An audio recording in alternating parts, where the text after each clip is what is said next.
24-hour economy no ma obiya woni nchechiri mu koso mo tiase enipa mienu bi ewo NDC mu a take it or leave it omabin omunim kasa omo ye well exposed omo ye mrantie ba ko ye kuje to ablakwa ba ko se Felix kwa chufusu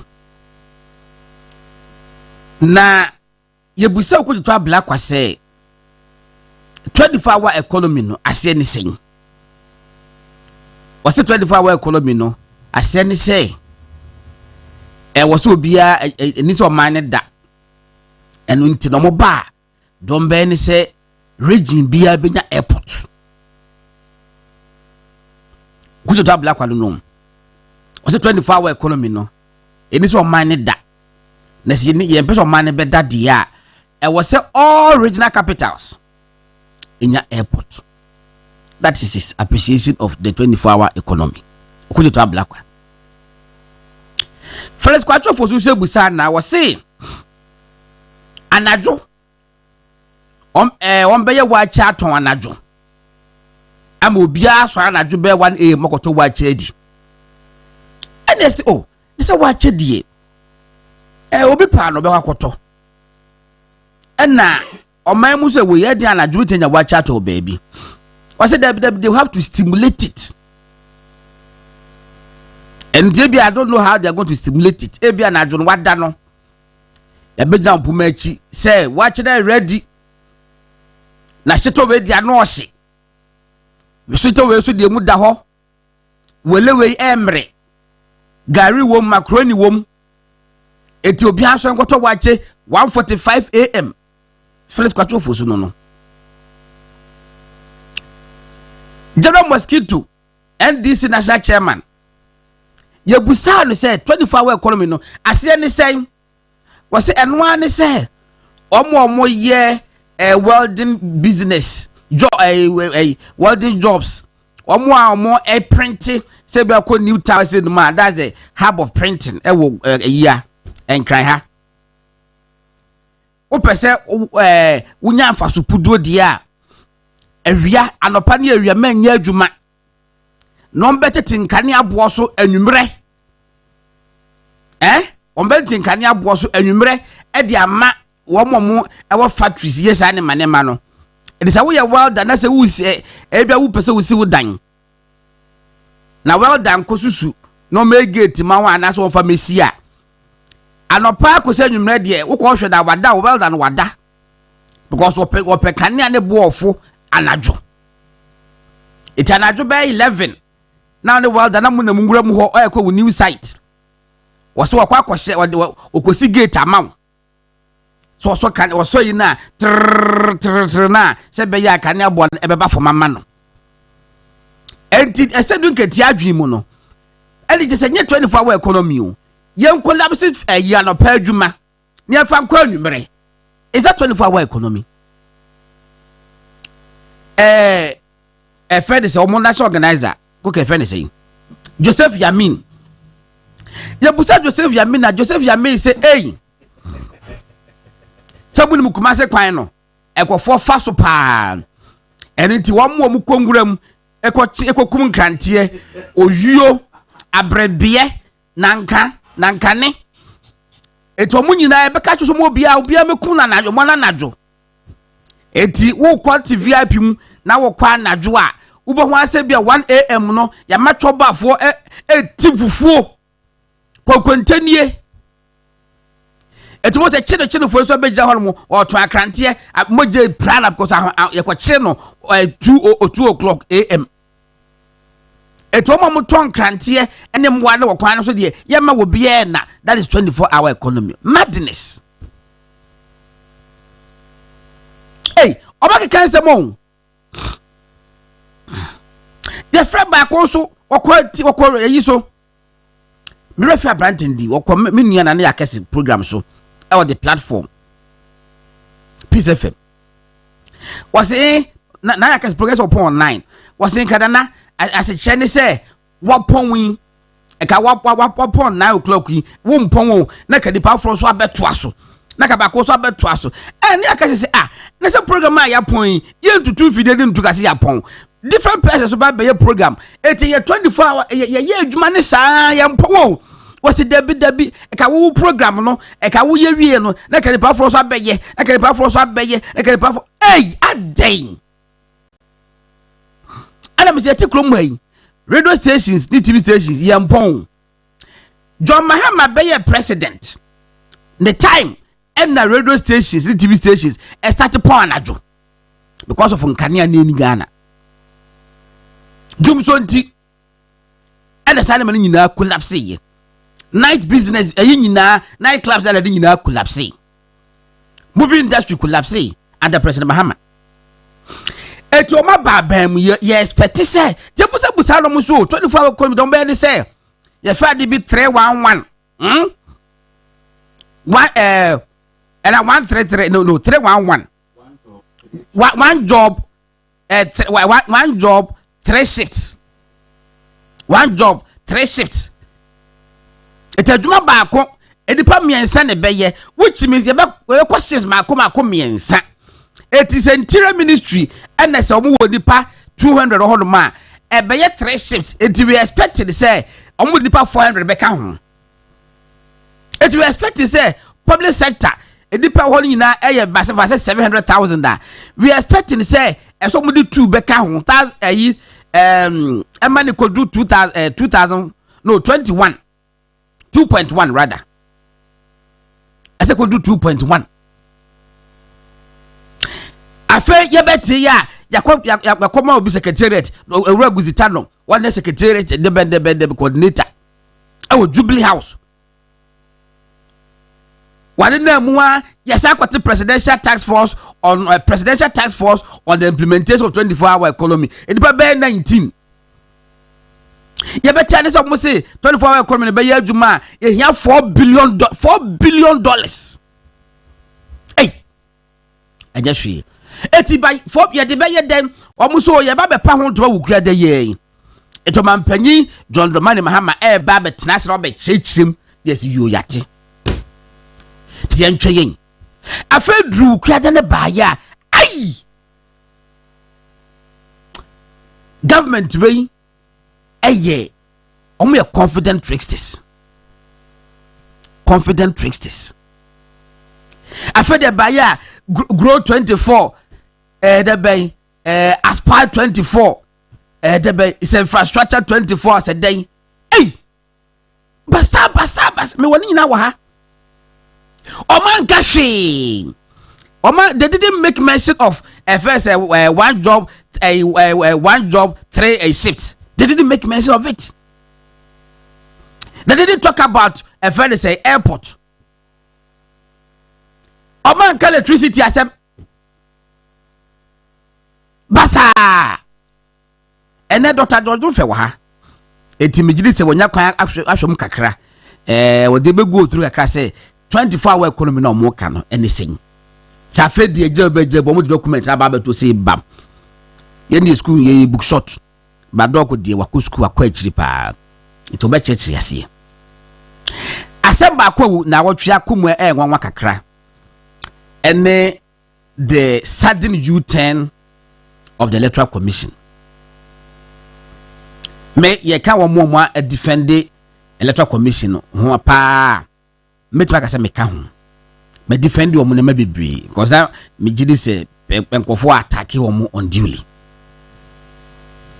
But the sudden U-turn by the Electoral Commission we die very, very unfortunate, and it goes against your credibility. Nina say Ablekumanov ya to aba Peter Charles Obechechim ya to aba LDC fo akwosidan o ma documents ballot papers o ma team o ma hye no mi twa short mpo o ma agigiri nyina to amna ka miensa aka 3 police stations miensa pe ena ompeso mo ehia police protection no mo tenase mo ka bom no mo declare resource no 2 weeks ago deputy chairperson of the Electoral Commission Dr. Bosman Asare echo Parliament House of Records was say I kept 3 polling stations or catch Parliament said I kept 3 polling stations. I don't have police protection now or motimi accolade no declare resource no. I don't busane say na other among kotwa banafo for was at 3 polling stations ho. As far Dr. Bosman Asare can say ya no cry dear mem na just one year rerun ho no man. That is going to be the last resort. Ebia bibi pa na besie ansa na amaka se mo kotwa banafo for. Na say dear omo hia IGP so be police protection no my coalition keke no ano no. Wakawie ye na watwe so about 2 days later and yet say LDC aban I withdraw the military protection for the chairperson of the electoral commission.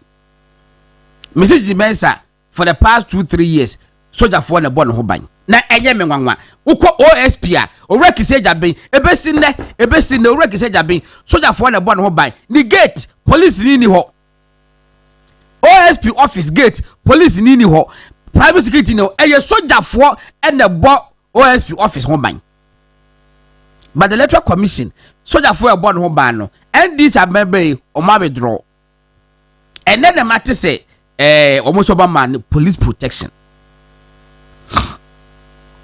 omo withdraw ye and the thing say the get be kana bonten say yisi mpedifo de omo ye dan ya omo be pam wo mu they are not fit for purpose as we kan no eti ye da na nu achi mo be ka say afedie mo sa kwa run about 19 police stations ewo the same constituency. What has changed? And before a press conference mo rejected ebrebe ma ye ne Madam Kwefriye one day candidate MNPP e hol mo ebrebe ma ye ne bedi enkomo enti no ene enkomo bebre hol mo time so esede de wakase sente don look e wache mo akwa ba ne mate say ya minia bema se boko de yeso da Roma Bediako ye de nyame ase research data ma mo tse krom akra o ena bu so panyin die no ni nyina eka ho ba brabo mu ye oh yeso da Bediako aha de nyame ase doc and this time 24-hour economy now more opposition no omo ka ho asem bibiri nipa bibiri ante ase ebi so gito mo te ase menim wo de yenhwe your understanding of 24-hour economy.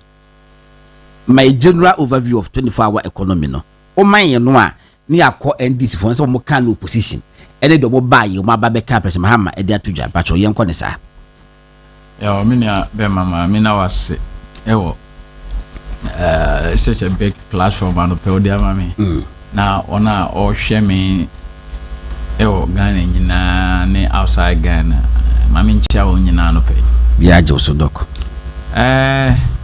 minia na mentia se wo 24-hour economy no de bia se mu bi frame ya na meta kan se enam se omo ekohia boss a efa sa adwen no na omo de ye campaign ma Ghana for agitum no 7 period na menka hunti no na omo zomfa document bia ma abontene na ntia se na ye den kakra bada de na aye very popular ama ye mu bi enam akwanya kakra nya media ama yenya akwanya bi akere policy at least at the university at the PhD level akere policy advanced public policy okay akere advanced public policy na je say ona obejentite abe doctor no ami a doctor for no for very long na policy and nansen de majasa course ni okay me church pa yeah just I mean me you free also my church policy since 2014 at the MA level public policy analysis and there 11 years my yeah me so enti my main can say fa policy nsema me wo hu ni me pa kakra ya enye ketwa na me bibia na me fi say policy ni say what the policy ba the central theme yeah eno na mostly it should be the fulcrum around which all the thematic areas should revolve eno ene ya na drive the entire agenda. Nti say obi ka say 24-hour economy na menti ase ni say any activity bia and as anything say more about 8 pillars or so no matter. Yes. That 8 pillars in my understanding was that yes ni nyina bia ti me reflect 24 hours. Of course nema o makeke ni nyina ida ni krom ha. Aspire is about training, empowerment, blah blah blah blah, all those things, you know. Nyame no kware ni ye and the policies be or da ebrepam no mekeka. Yeah, just our policies we nyina no ehwe sa aspa na nema aka nyina ye. Growth is about agricultural modernization. And also your policies be organ ha na kware implement bi and also sa adwuma na. A bit is say make 24 is about industrialization, manufacturing. And also so your policies be all and also the same work, you know. It is the Nebema NDC policy are different and I cannot make any more pan say then make 24 now, which is industrialization, you know. You bet me I am a certain platform beer. You bear 24 hours because the central theme of the whole policy is 24 hours. Yes. And no person me. It may not may change now. I mean, second document, you know. A dear Michelle says I'm making kind of me who say as part training programs, you be training another. I mean, technical vocational training is very important. We need all those things. I mean, youth empowerment, we need it. And there are so many programs and projects that are already being run or being implemented. Etina, a dear me person who differently, and he say. How some programs most of them no above 5 na ya ja ho adwuma yo die ne bema yatimi be sonko a ebema yatimi aye sa anwuma ni nyina 24 hours eno na na mehwe animu but unfortunately no am fa document no I say the central theme of the policy na 24-hour economy no it was conspicuously, as they would put it, missing. Just a na inim. Na offer biya uhu. Na omu yena in order they are very smart. In order for people to know, say they haven't forgotten of 24-hour economy, no. And no omu de kivya to be a koshe baby. Say wa Ajumano is more private sector centered. Sani mano makanina. Na private sector me player na. Ubebo ohu modina. Ubeye ejuma nema no maka say under grow, under make, under aspire, whatever it is, no. So wutimi run it 2 shifter. Usika bi anka wutu ama abai eye wo corporate tax. Ya anka wutu ama abai no. Abai no demu 25% ebechew. Sesing. That is my fancy bi anka o shift no. Utimi ye normal shift no regular one ye ayakwa adwuma anopa 8 near pound anwumere 5 to o run that shift alone eno de ubenya 0 rebate na chese aban ma ohwe na emom se utimi run adwuma na wo ye no ya omo be hye ni nkura mo aye no papa no aye ne yie no so utimi eye na utimi run 2 shifts as after wapon adwuma and 5 and obi timi ba mo so timi be adwuma ama another shift ba no almost omo be ma 24% rebate of taxes a wetu ama abai no again so utimi yama no so koye 3 shifts there is a entire 24 hours no 8 hours na utimi run e business utimi ye nsa no mo be hwen kratem na sasa na tia o taxes a wetu ama abai na di mu fa I mean, you better rebate. I buy very funded the says no amount. Etimi hu ya na me say and yes anete there I think there's a problem. The problem here is na me feel say policy ni mom e be kire kwaya amanfo betimi take opportunity na o maye adwuma anajo na me nim say policy ni be ma incentive say yenya adwuma anajo na wo ko yes incentive package ni say so me fancy be every year me corporate tax here 10,000. Now say me run it 2 shifter. Obama me mu I mean 25%. I mean 25%. That is say 2.5 2,500 then unti me call her na dwa kwa kanase wa abere bi anadwo no minya patronage and it is still 24 hours no said na me minti ase ebra no mo kan ti na amanfo frame na me ye very careful say me pese me chirichiri mu no it is na minti ase papa and still I'm so confused because eba ye no enema o ma church den in fact say me tena ka say nsem na o ma church no ngomo no enya na me nka no kre na nya no kre na me ka in fact from the growth all the pillars no and some are outline the content very rich very excellent oma kansempa ya senka Ghana nyame no kra ni say ye fa sa niema mako 8 na oma boboso no say ye fa de ye adwuma economy ni betimi asachira pa see ye de ye me say ye fa de ye adwuma economy ni betimi asachira pa and excellent the content I don't have problem.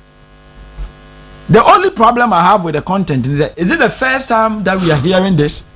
And the big answer is no. If you are grown, I know the name maybe I say along the Volta Lake, you know, or more Volta, no, transportation of the Volta, and be or more be I'm a Volta, no, ya fasu, just be a shema beko ebiguswa juma to aid transportation and movement. That is good. Another thing. Omasaka say omobe ni say omobe farming associations and cooperative na ya ye farming along the Volta ase me de bia meka e bi kura me so say me nsema meka ni bi no mote na de bia meka say Volta na nya me de amaya e say ye make use of it and man nwunu kogu epomo no ye nya de because e betimi the Volta no we can irrigate the lands along Volta Lake to grow enough rice to feed the whole West Africa.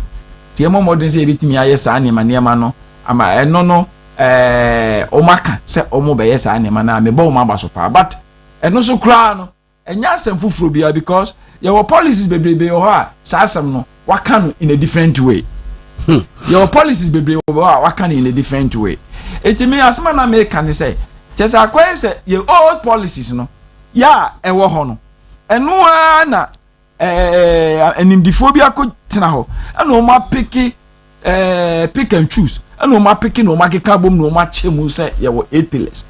There's nothing new and some o ma kan nyina ye nsema yateda me challenge o ma tie me say momo modena na mo kofa document ba ku bi a eye papa Ghana vision 2020 ya no ye launch no the year 1995 and you say as you say implemented January 1996 into Vision 2020 na Rollins na me fan currency is that on na head of state na all born homodin bi as obebo ma Ghana economy na ye nempo odin susu dua bi to o say by the year 2020 no say nema opeso ye netimi ni nyina na Ghana ya be middle income country ma me nkama ati for nte say anje na oye no e sha se eye adwuma na njehye no na nema bebrebe won njehye no say anya hwe kra no in the next 5 years njehye no chemu miensa ye were immediate term, medium term and then the long term, which was fantastic development agenda, 25-year development agenda. Now the way I teach mu nanka enkopim the year 2000 no na say Ghanaian economy should be growing not less than 8%. Na omo osusu dia bibro ni beka say KPI is key performance indicators. Yeah, na eno na drive the agenda of the policy. Unfortunately, it could do 2000 no na ya ekwawie na mfie nu no ba na the medium term no akwawie no abansesa eba yekoto aba 2000 ema new party by new patriotic party ya no ya a different ebe for me different government I should say. It from 2001 7 January no ya yira John Ajegungu for so be transfer no na akwaye ne say project mi mfa komani manase mensesem na the net ne say usidai what shall say usidai na da no foundation na oto ye no aye weaker e be din say obeto aso sa that was the reason yira John Ajegungu for emaye say na ye say na enye on o cancer we no say the medium term no sorry, immediate term indicators no.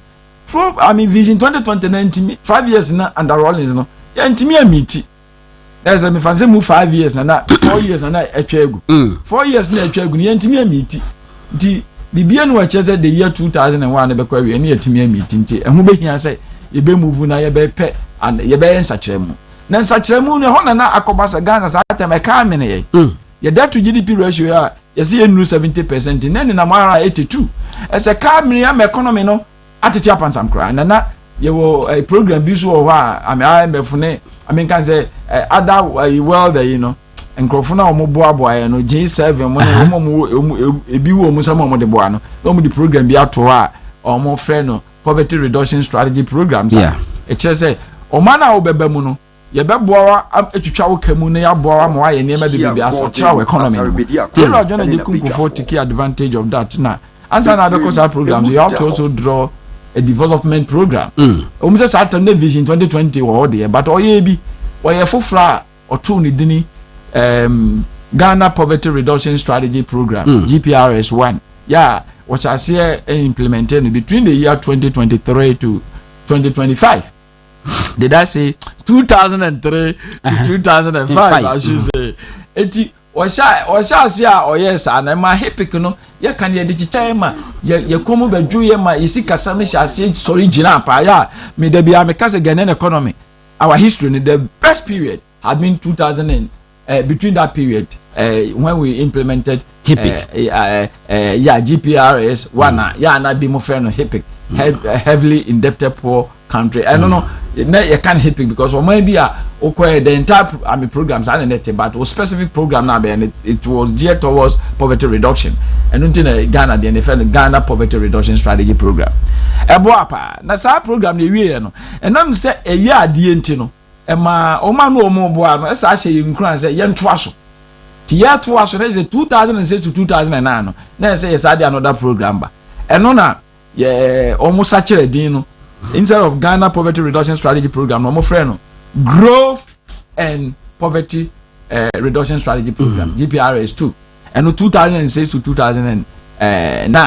Yeah, and also Kyere John Ajekum Kufuor and share implementation. And at Tama, Kyere John Ajekum Kufuor ebe free abenya no so. Nkomodia na aba ne se economy no at the macro level no aye pa.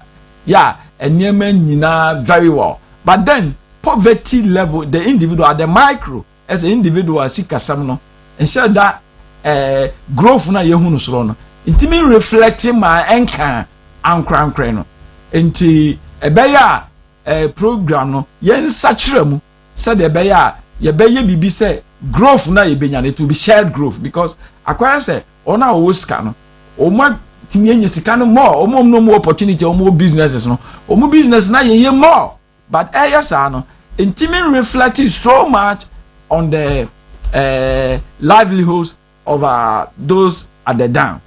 Entiema John Ajekum Kufuor SHC say woyen sachiremu and with the help of experts no SHC say fufuro bi asa ye frɛ no GSGD Growth Ghana Shared Growth Development Agenda GSGD D enti eno no wo hyase in fact paper no cry ye ready and sana abanse san beba nti abanse san beba na chese de na tie nyina ne say immediately after 2009 no ye be shase say ye be ye sa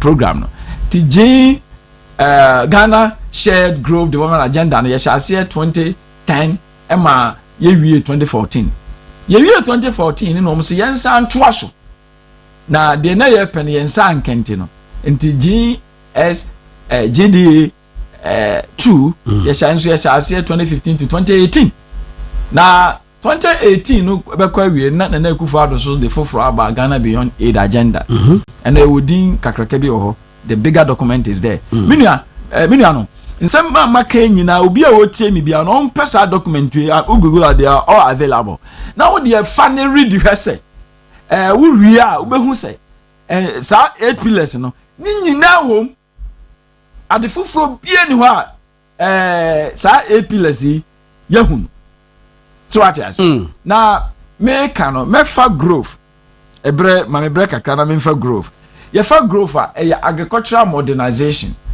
Yeah, ufa no document na Yera John Drabani Mahama launch no. They made very good observation. Say Ghana, you imported 2 billion worth of food. And why you cry? Yeah, Caribbean, I think Bequavi and Nebiana Yakrabo Mema Yedinquano is worth $2 billion US. Yeah, 2 billion.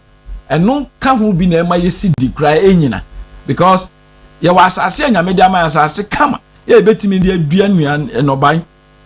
Am I in your diame? And so accord something near my papa, Yentimin Yentino. Yentimin Yentina, ma, and one could yama say, ya caught Thailand, near Kotomo, near the Ababa Biji. Ya caught Italy, near Quaco Cra and Kukufunu, near the Abaha near Barbary. In Tosi, near your China, near the Nua Frafra, near Kofa, near the Gugun Tom, near Kofani, Dina Yare. Enti, whom he say, San Yanni baby na ye crefree amanon and ye betwim.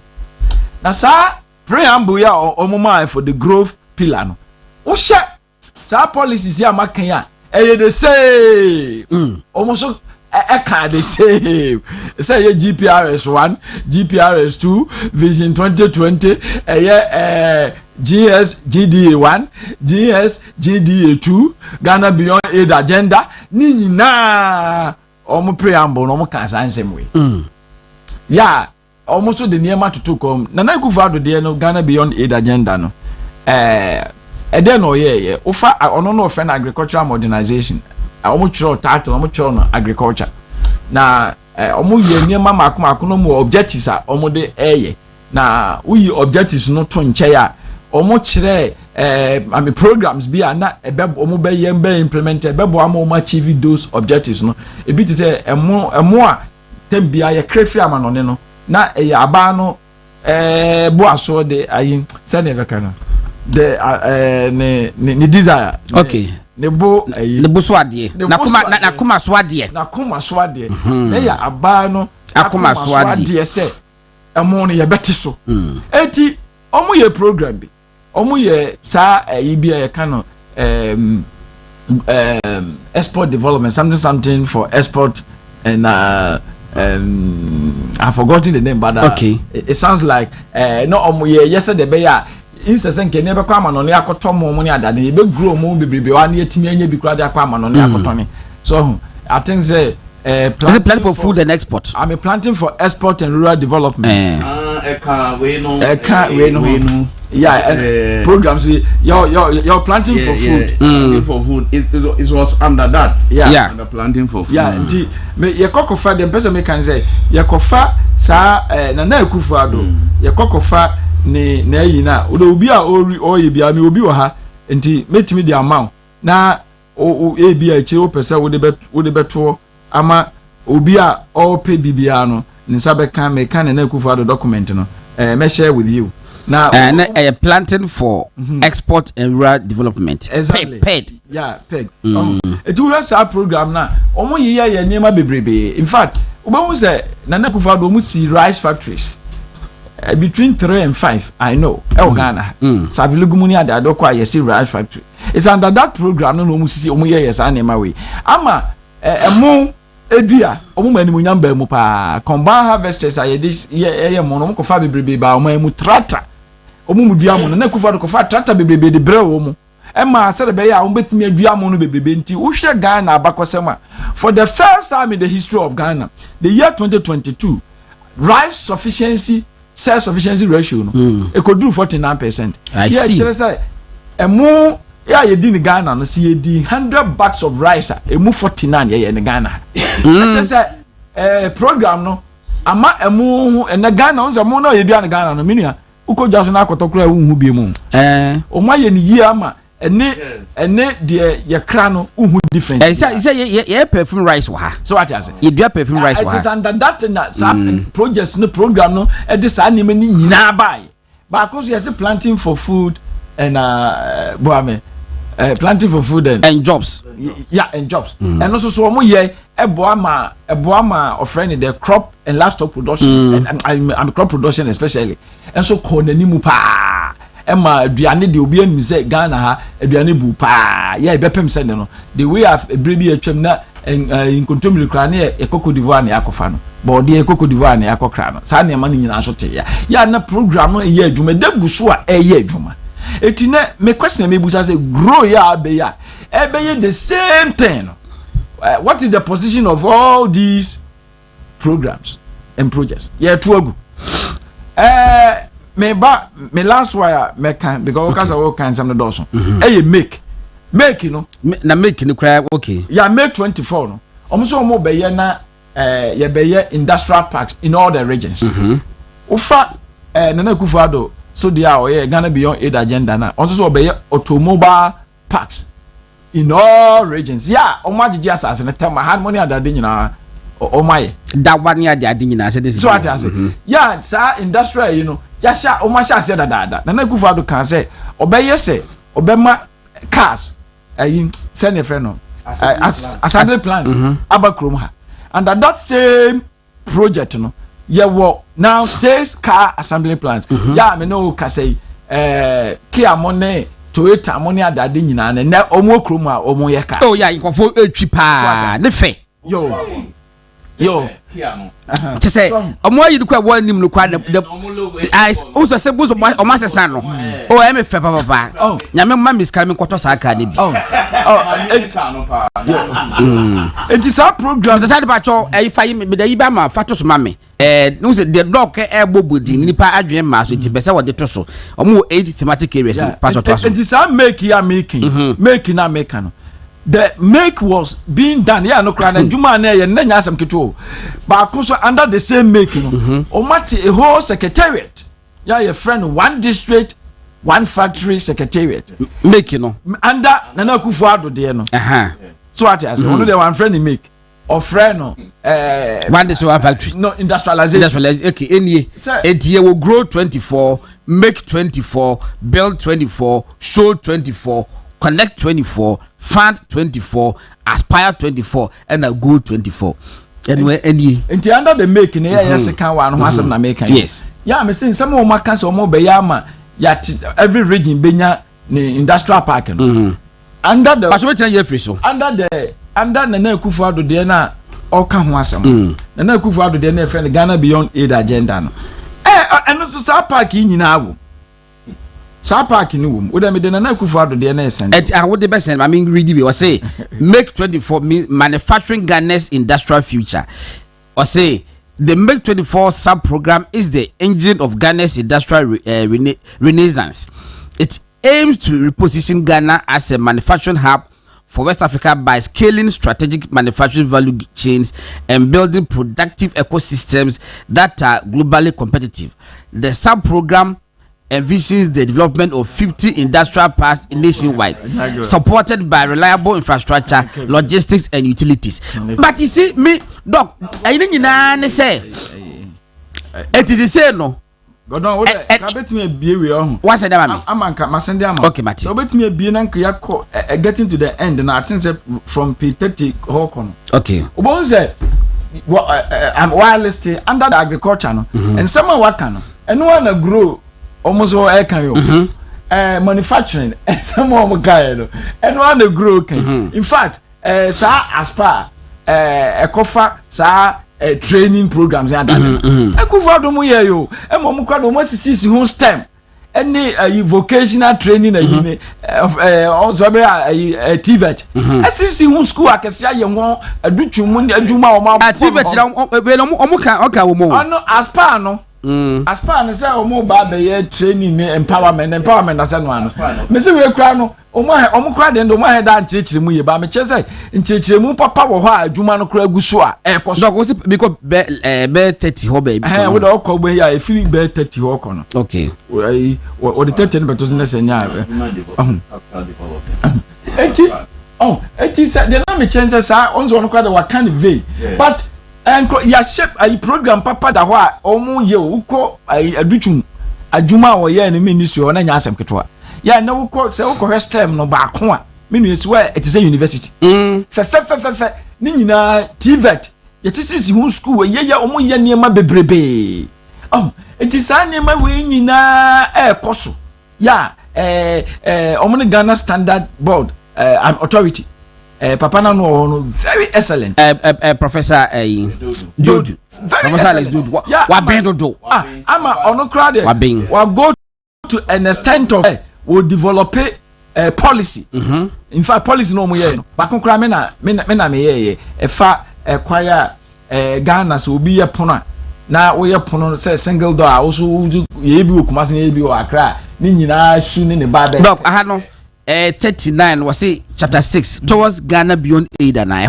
Yeah, if you work on the yenhwe. Okay. If you work on the yenhwe now the obo say enseme wa ha no. Eno wa no. Okay, Mr. Sadi me dey ma obetima akwa akudru yi 39 ho no. But me am cut down kakra was say agriculture modernization. Exactly. How na we no. Now the coffee grow.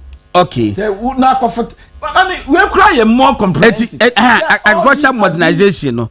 Objectives or programs was say planting for food and jobs. Rearing for food and jobs. Planting for export area development, warehousing development program, Ghana Irrigation Development Authority irrigation schemes, one village, one dam, fall army worm control, Ghana Cote d'Ivoire initiative, national livestock breeding stations project. Then it comes to industrialization. What a young count, how you grow. How you grow, member industrialization programs. No, I know you make no. Make just a matter of nomenclature. And we are now, the working now, also the already, I was a 24-hour economy. Aye, we didn't see the 24-hour economy in somewhere we much and 1 hour. In fact, my copy, Mammy make Mammy make point, me say. I don't have anything against the program. Fantastic. Some more church. But some yeah, it be currently be implemented. Yes. To the na Ghana for her and you say, how can we work 24 hours? With this and that what and some way without anything about 24 hours. That's my issue. And no name me problem. And it is what is say almost 24 hours in the document and almost can say wow yes adwuma we no so what me run it 2 shifts you be ma tax rebate of 25%. Run it 3 shifts you be ma tax rebate of 50% without telling us how such individual can go up the shift. And no, that should have been the policy. So the policy should have been the how. And they have run away from the house. Until the what that Nana Akufo-Addo put together. It's what they have repeated. The same what that you are. But the how? Are we serious in this country? And they were by professors. Are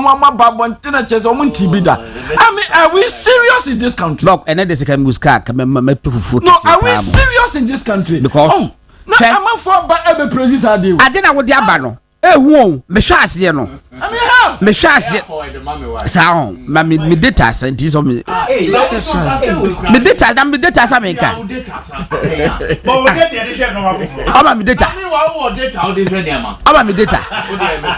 She. I'm be our cousin so no you cry. Show. Infrastructure. Oh. Infrastructure. Safe and efficient interconnectivity, modernized transportation, Accra, affordable.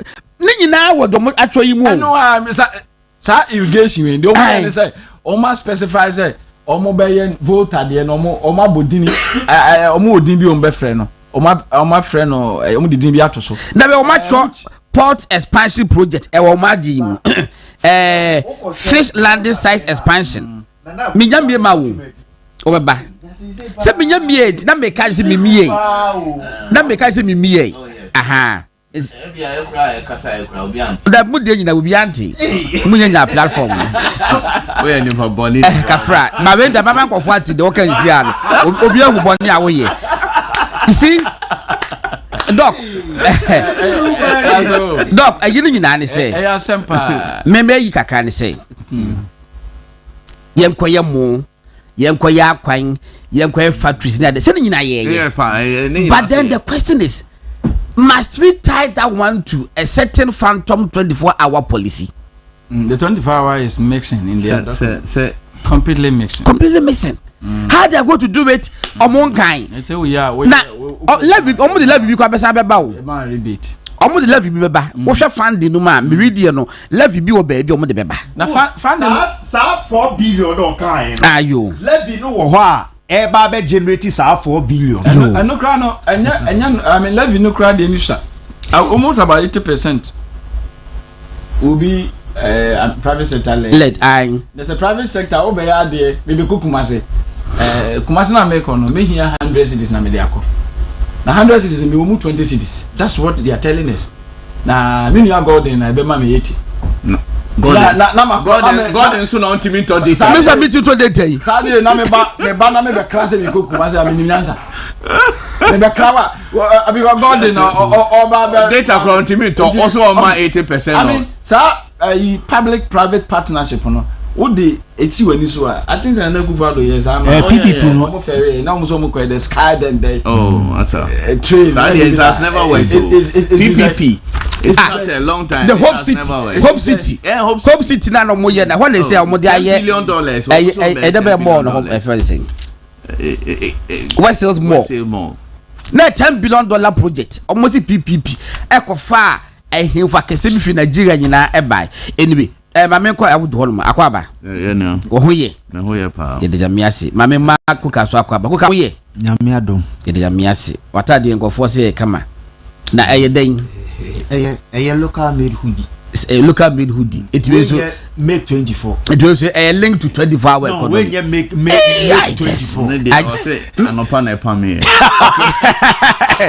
but you see me ba bebu I would say yes you can say 24 hour economy with general understanding of it yes now what the aba NDC for so some kind of position say 24 hour economy no say na say chere don beye okay any expectation come back don beye any dey ko ku dey mark any all right me gidi say eh just a name say 24 hour economy no me gidi say it is just a name if you see baby dey was ade ne wo in fact the most comprehensive document on 24 hour economy me read Sydney Australia for edie eno mo yeye but ko borman ka say the whole of Australia just the city Sydney this has never happened the city Sydney no mo say on person mo ye them say the be very vibrant but does it mean say everything happens 24 hours on the clock? No, it goes to sleep.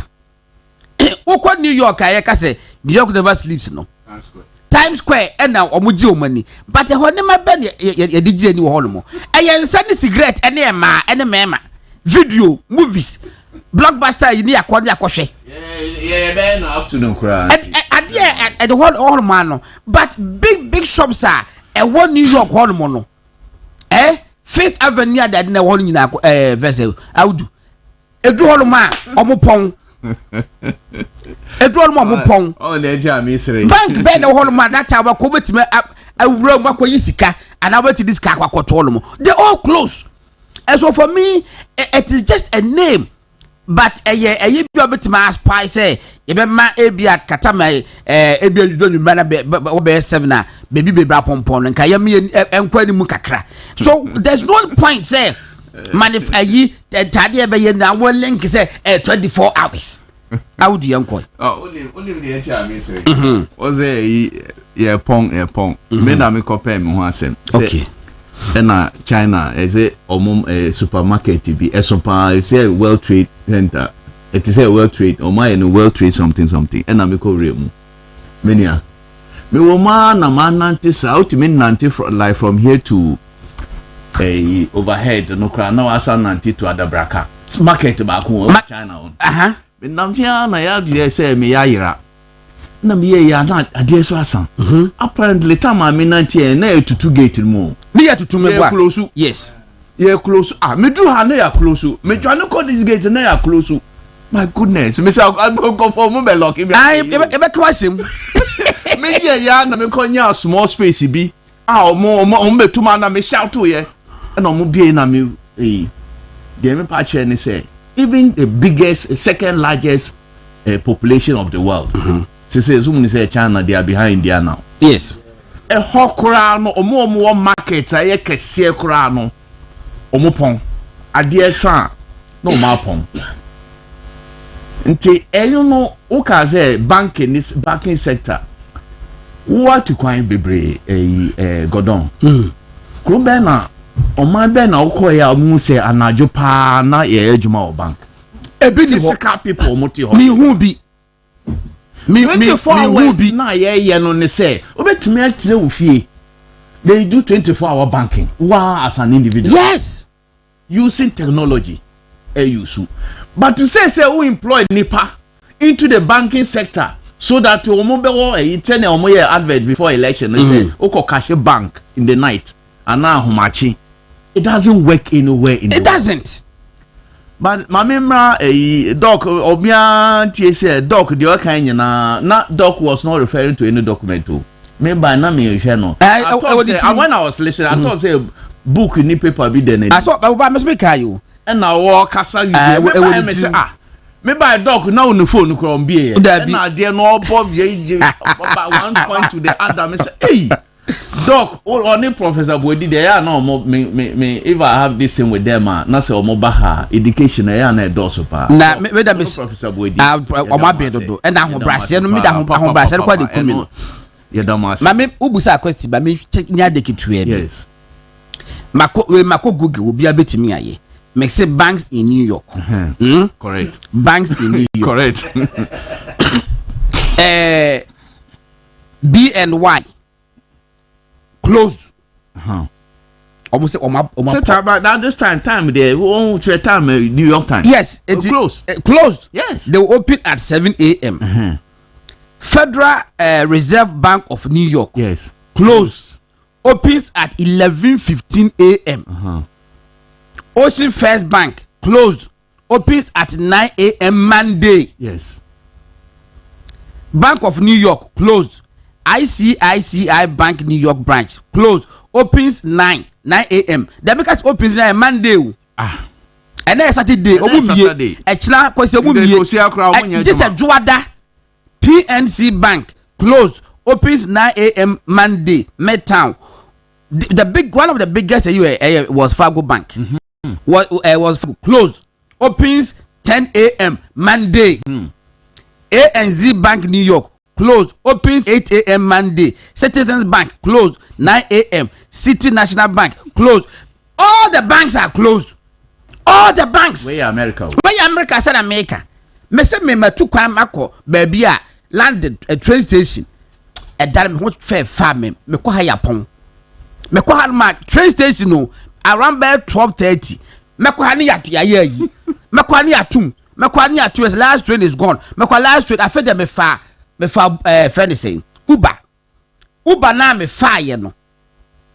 Ta wo mka se metimi de duru fie na me duru fie by 4 a.m. I thought they were joking. Sky Jimmy nyasem ketwa.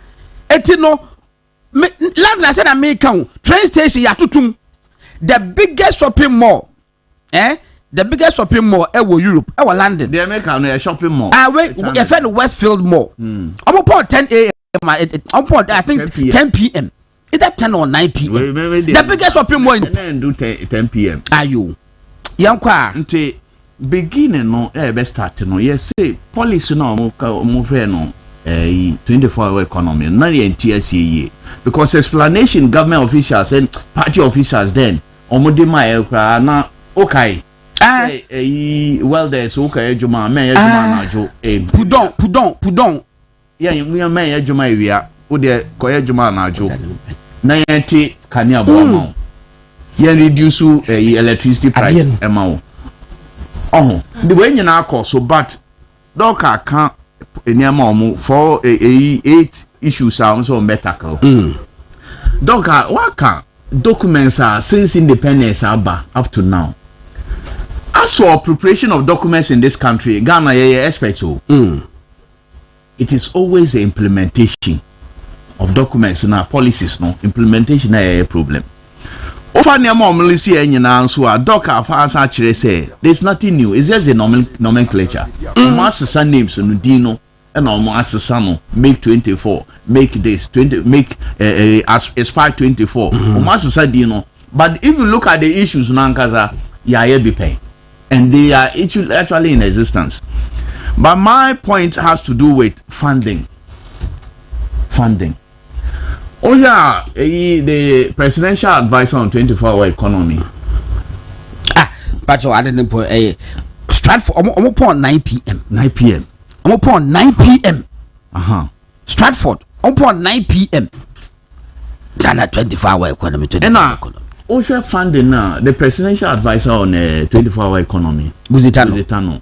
Or say the estimated cost be $4 billion.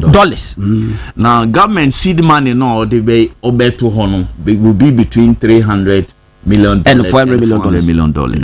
Now the rest will come from the private sector. Hey, $4 billion. Yes. Now my age will be at 300 to 400 million. Now the private sector is 3.6 billion. Masaka say a private so far commitment from private sector is about $2 billion. Commitment to. From private sector.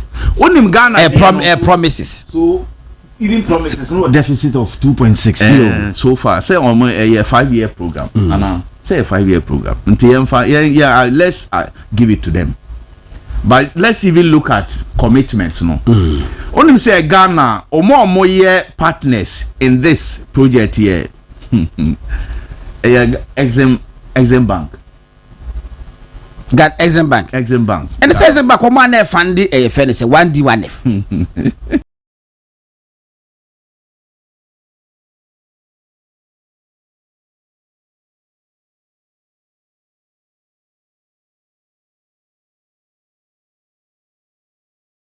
I said no, but free feels watching Okoye outdooring. Hey, sir.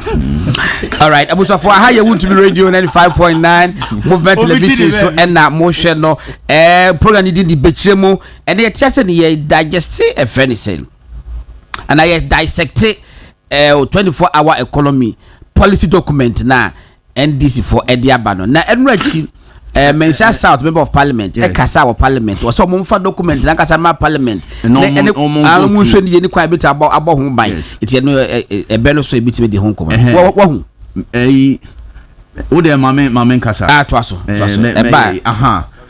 part funding partner financial key development bank Ghana. Yes. Ghana. Yes. DBG. Yes. Ghana Infrastructure Investment Fund. Okay. And Exim Bank. All these institutions say Ghana for there. You buy a set. Almost funding omunya free. Doc, one hour all these banks almost funding when they demand. They can go to the private sector. Enya funding. Private sector also na aye crowded. Aban so na some parts omo ye na omo ma seed money to these banks. So aban antime ama omo sika, it's just like putting money in a basket and then taking the money for another project. And no na aban person ye. If the aban antime support to these banks how are these banks going to support this project? DBG. Yes. Now let's come to a 2 billion now almost say private sector so far commitment. One of the banks are African Development Bank, so my commitment. The African Development Bank and saying project to be a event to be on Nigeria. And our former president Akufo-Addo called. He was saying to ensure so make him fund this animal way. I buy BI Africa BI or making sure say 30% on the reserve on Fankoto to her.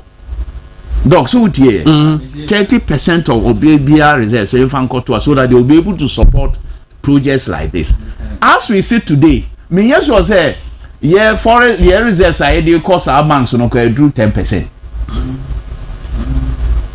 And Ghana and African Development Bank they are bigger economies than Ghana. Yeah. More liquidity. More financial status sir, commitment commitments are not actually releases. Obetimari a commitment. Say global economic crisis big be hit here. Sir, commitment or committee amount until releases come out. So if you bank all your hopes on foreign a year, now say one kasa ska obetima generate IS and yaman nibia. How are you going to promote this your agenda? Me, all this is me. I'm looking at how we get resources to finance this 24-hour economy.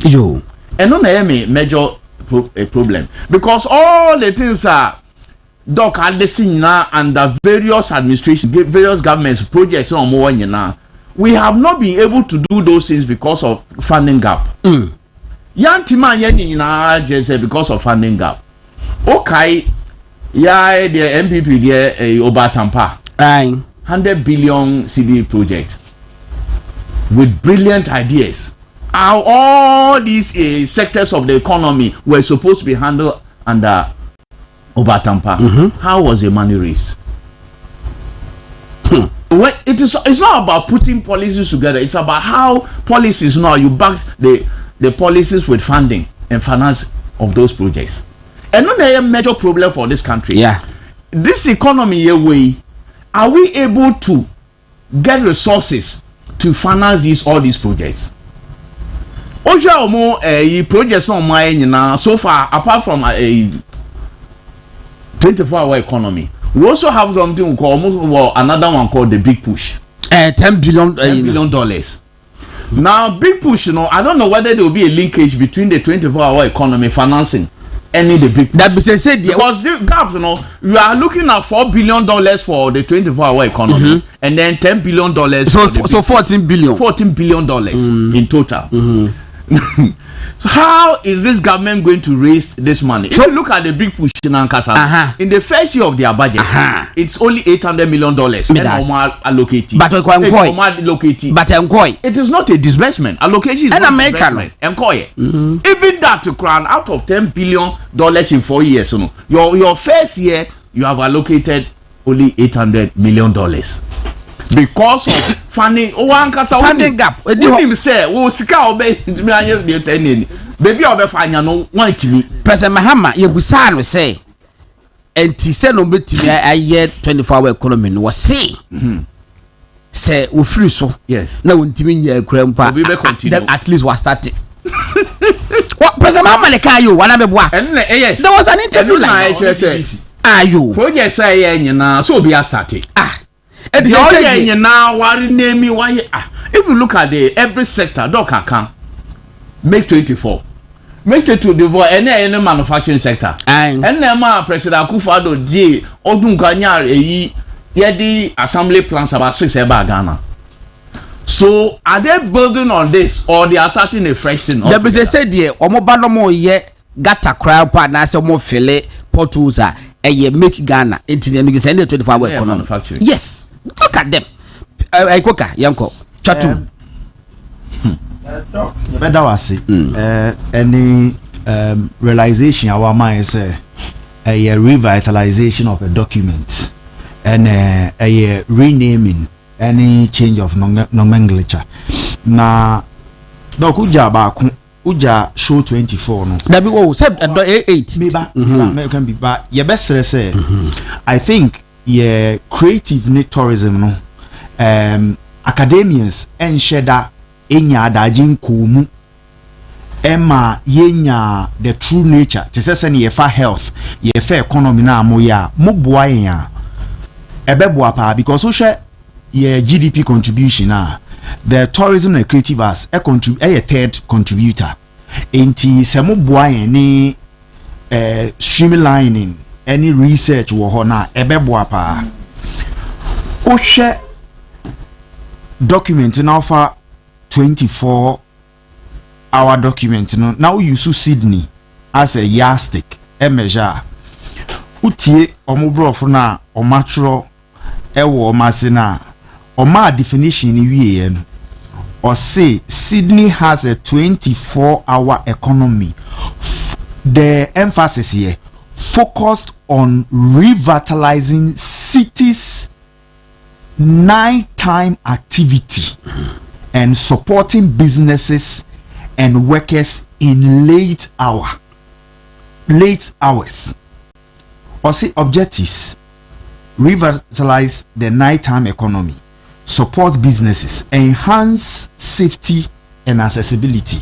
May use 3-way example. Your creative space or may use Osu as an example. Osu has the biggest night market, Oxford Street, So I was expecting say the 24-hour economy ni will tell me say senior osuye busy anopa ekosi 5 o'clock no from 6 o'clock to 4 a.m. anopa no. These are the structures and these are what I'm putting in place to keep the economy running, and by projection this is the revenues are menya ewomu. That's it. What you see? Yeah, usu wait me out there edun so usu aya mana ye dia good baby edun good No why yeah. ana anti kuko kumasa bantma sa bantma high street no Doctor o de guinness go dabi by say no nyakopon bo wiase no nyakopon bo wiase no onim tam ye die bibia o anwumre sa ne man ye anwumre yes night you know na say me read the Economist read the Economist almost One of my favorite. yes na obna say all man me read the Economist in the New York Times na dia dia omo major concern pa ni say boys say one New York omo night club activities abafo.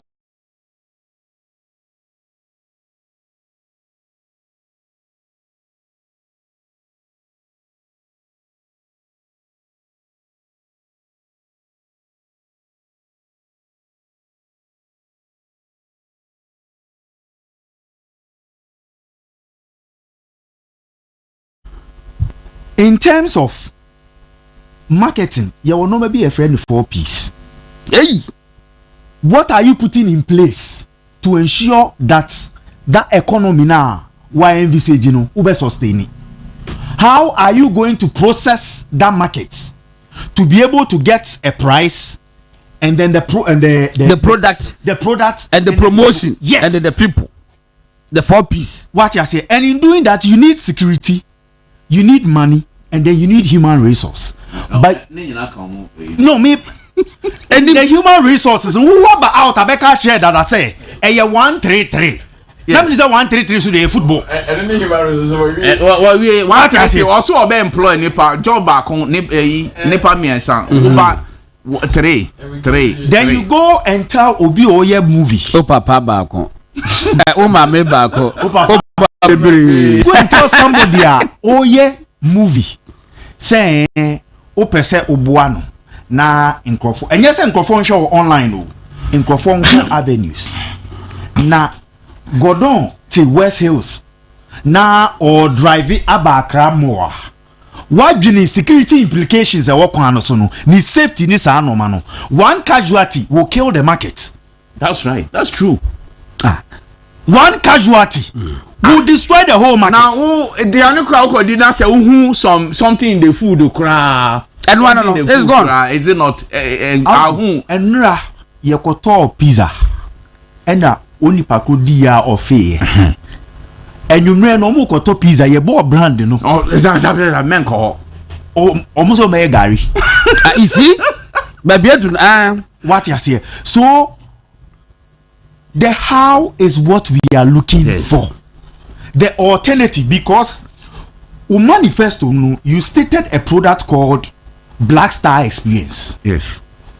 Okay, process now. When you introduce a new product, a new service in a document, eka say only after for eco partnership. Yes. That's our partnership now on econo because African's economy from now from 2020 basino yenya $3.7 billion in terms of revenue. Yeah. And omu project say by 2030 no yebenya $17.3 billion in terms of revenue.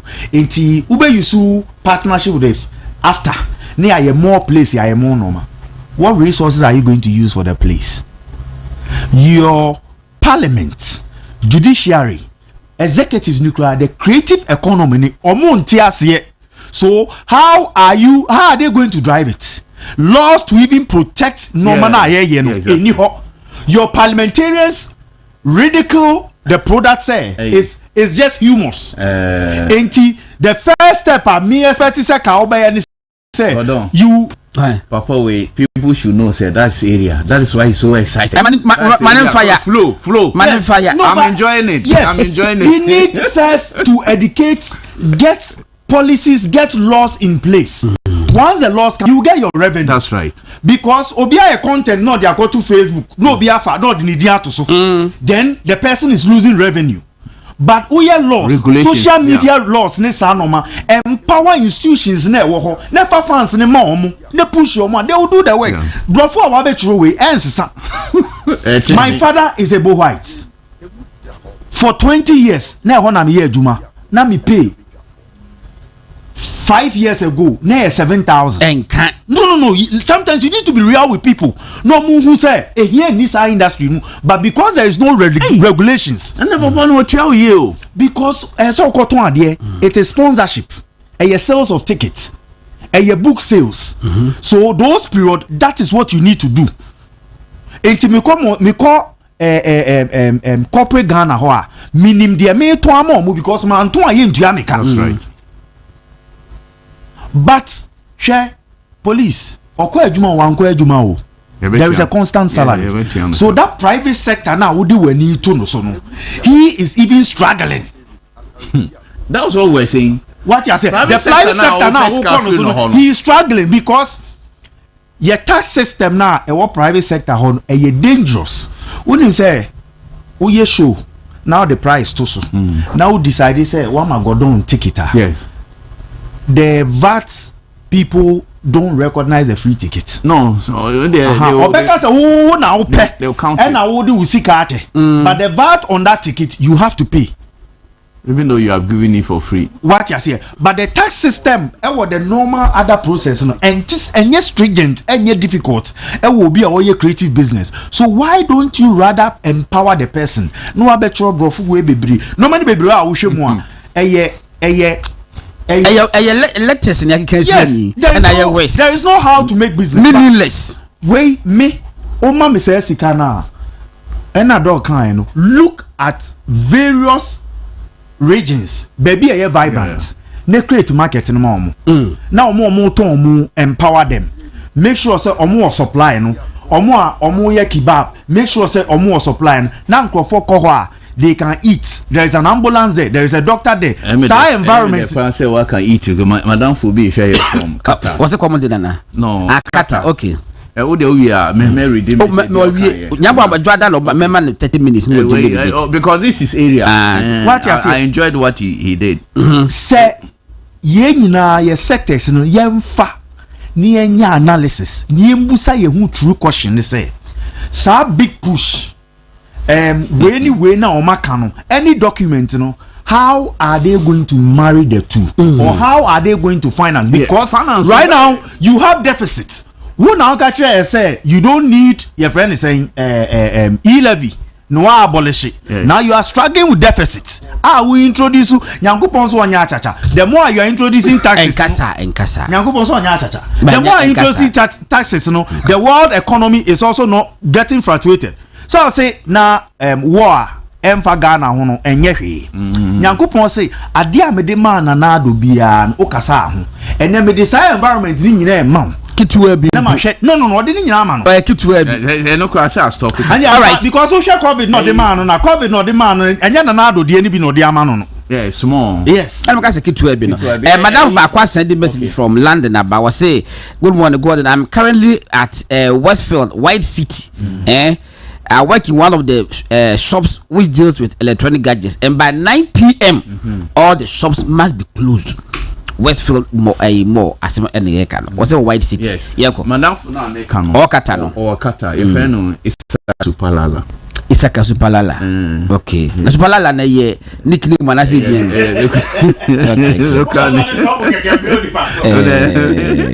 Oh no, I'll say he's talking drama. See a casa same way say. Who didn't go for someone 24 hour. And now mommy build the command what concern for. Next week I say me say baby. 24 hour economy na canon. It's also about demand and supply. Of course. Yeah, can. Some stimulate it. What the whole man is watching a bio, Makona show, sit over there. It's about demand and supply. Nepal private sector now also be man support. First of all, support no be man no. You are not giving the private sector. Me man who say more capital. But what say obetima ya na ya more tax incentives 25%. And yes sir. Nepal first of all private sector obey here a capital. No, the aye. Okay. I thought said just a minute. You wrap up on. Okay. I thought said it was going to be capital and all the money panel. No, facilitate. So a year production. Your production if we not say marketing in know you think that the person should continue to produce? And now all kind of say what he sent me is oko na ya kan osu na o kan osu asem. He was saying something say here in Qatar Doha there are sections of city like Mata Kardim and where shops they operate 24 hours due to over 66,000 Qatar Airways staff. Because of staff in our home. Because there's demand. Who run 24-hour shift system, and so demand for food and drink exists, and so the eateries open 24 hours. And there can if there is demand because in the panel you Times Square okay say omo ni baby omo pe wo nipa ni baby omo so the demand is there.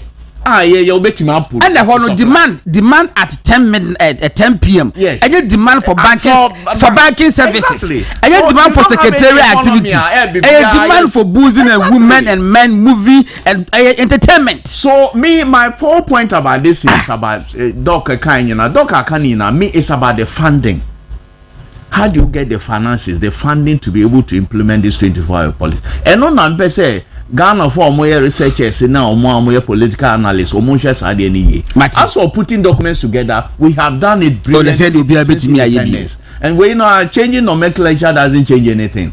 Policy no ankasa people have started these issues almost better. Aud Mahama and I'm managing editor, the custodian newspaper, and I'm Mutene Kano. Doc, electoral commission. I'm making sudden U-turn. Na media for me it goes against their credibility. Me dream one mentia say why that decision. Doc what you say one monitor kakra as a say. Yeah, many Bema. Yeah, na akoba very political. You see, yeah, na me can be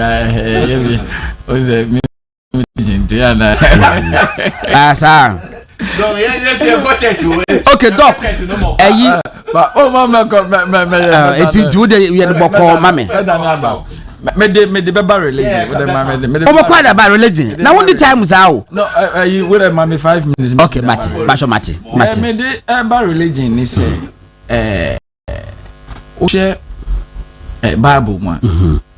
Nyankopon adebia na oni Israel for ne say 10 bia Israel for ebeye bone no na nyame atwe ne nsa afiri omu ho na o ma atamfo abe punish wo mu te echi no ekobasa na de na Israel for yesu omu tiem omusu a na afi na nyame de asa ajewo sa na no de yewo nti echeza akoda ye bone de ye twe na so yes nyame support sa de ne pa so what ase unfortunately the ECE ne the Ghana from panyimfo bi ehwe ha a o ma no ko no ye dey support money yakoto aba so they will lose you na who said they will lose watimi akwa ma yisi materials a obehwe so senkanya hye na sankofu we kokoshe sabia na anka sankomo aye di nyina nkenenka ama so what I say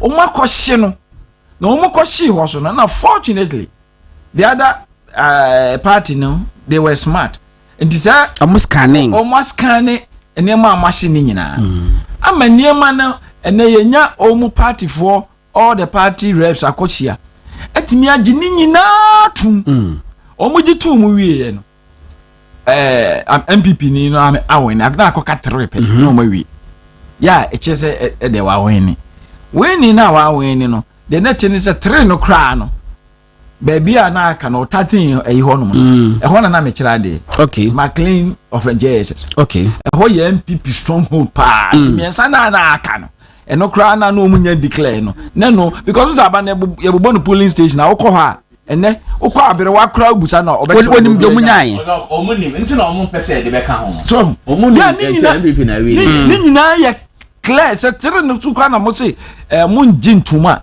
de na makai no yes no win na wa win ana 3 ni nyina so de na kai ma ni nyina ma me na win na ye den na fe de yisi ana wo se 3 no kra no o ma ye nko fo ababie ko na ma mfo se ye nko to 3 ni bio afi de wasa reverse abaye ni 19 yes ti ye sadia na tese de bible kan no ye challenge nyame ye say obi a wa kwaye bone no ye safo no so wa kwashi easy materials we dinyam bransem say what you say na ye nkoto aba na o ka say ye nkoto aba na e no office MPP for no obo akoto omonko obo akoto na je say de mo kan ne yi sin ka say what am NDC de amano na sadia we ye koso me de me ni American did they want to create a one party state?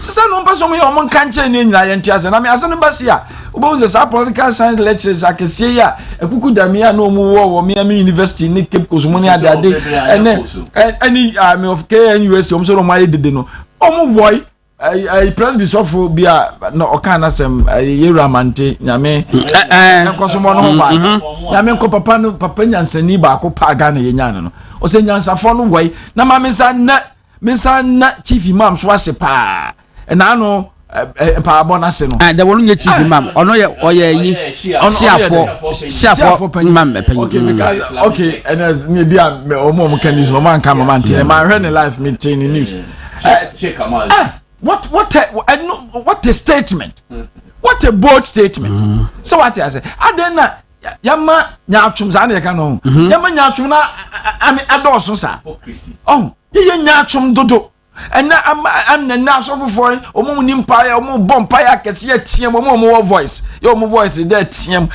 ye fans niema we nkoso ye yi nipa die na me hwe video bi sesi ya so national health insurance kuma se papa no ya ko gina ho a ko hwe nkwara nketenkete omo ko gina papa panyini we anima ye second no on se sane niema na wi a so for na bompa ya say de e koso die e be koso a Ghana be ye pa because ono koye niama ne pe dem yama yi ahemfo na ye tototo cars ma wo mo yakoto pride amano so ya Toyota Land Cruiser amano en teacher say that is the end of the world in fact baby omano kono enema nkoyi cause ya person ye declare am come nkuma was so bold or declare Ghana as one party state.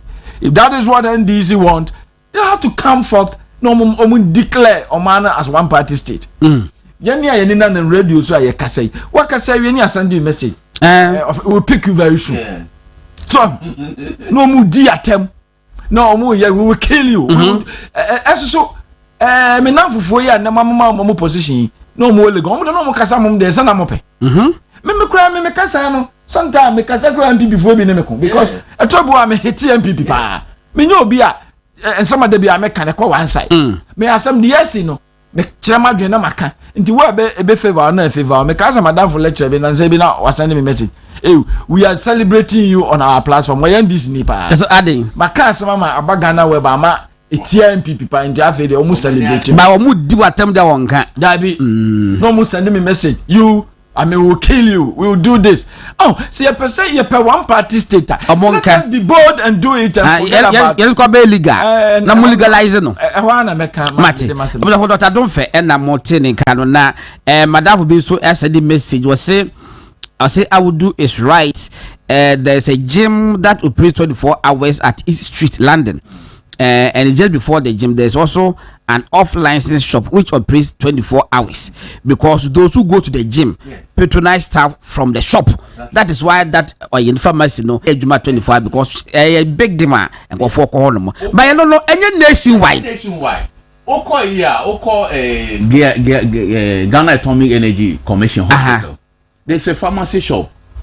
24 hours because if your hospital and I say a drone one year, you just move to yes because when you say omo yare no o meto drone no they will be coming there 24 hours. So demand no baby bebre o bi baby be fo a drone na juna wo type ya wo ko hon be ya ma me see a street atomic roundabout e wo me area 24 hours papa no because only because all type finance or call that time no e be ya ma is demand no is legal pharmacy bebre ho ba nya ni nyina na operate 24 hours ebi operate na say ultimate area bi na say also operate 24 hours 5 minutes there so we beti ma me try 10 abante we dey be kote And then Ponta 10:30 latest.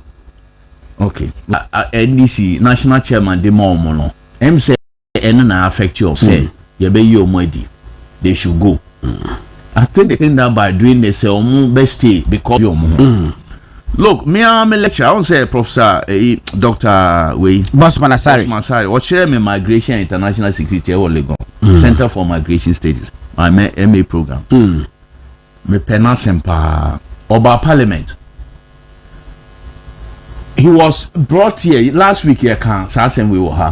Oba can't say there was no easy or Merani election or Ablikumanov because they had collated all the results, leaving only 3. Now 3 so now what they were demanding is say police for betie the court can say directive court man say yeah more security no more collated those 3 polling stations. And all the sorry and now call last 3 days ago me met here almost say Omar court na say and also so man was say polling stations now almost an control me no police and provide the security say omo be expand it is omo be here at 19 police and am bisa say the only reason omo my say omo dey 19 police almost say even though all the and this forward demanding say yeah even though they all agreed and they collated both agents of both political parties MPP and NDC agreed and they collated results in na and were level only 3 no almost a meeting as NDC for say they had to rerun 37 polling stations. Out of 37, almost 18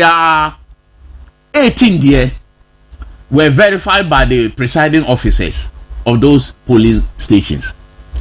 And they included those that were not verified though by presiding officers no were 19. Until 19 no number running. Even though again both political parties agreed, said they looked at the figures and agreed that they were collated. And we can say, what kind of election process is this? Say parties now more conducted election results be affected or more. They have agreed and they are collated. To say you were not able to get verification for your presiding officers and then and I'm saying that cannot be the case.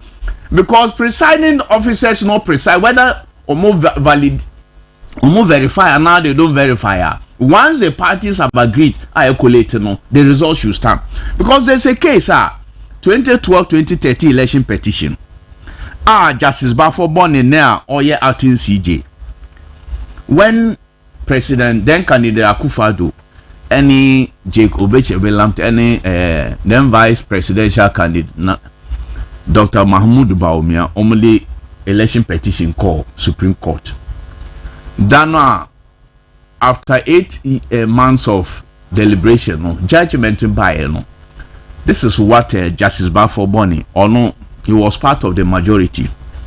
The okay Justice Bafo Boni, this is what he said as part of the majority, or say Supreme Court Judge Justice Bafo Boni has contended that annulling votes because a presiding officer has not signed a pink sheet should not have a place in modern democracy. To disenfranchise hundreds of thousands of voters through no fault of theirs because a presiding officer fails to sign will not have a place in modern democratic governance.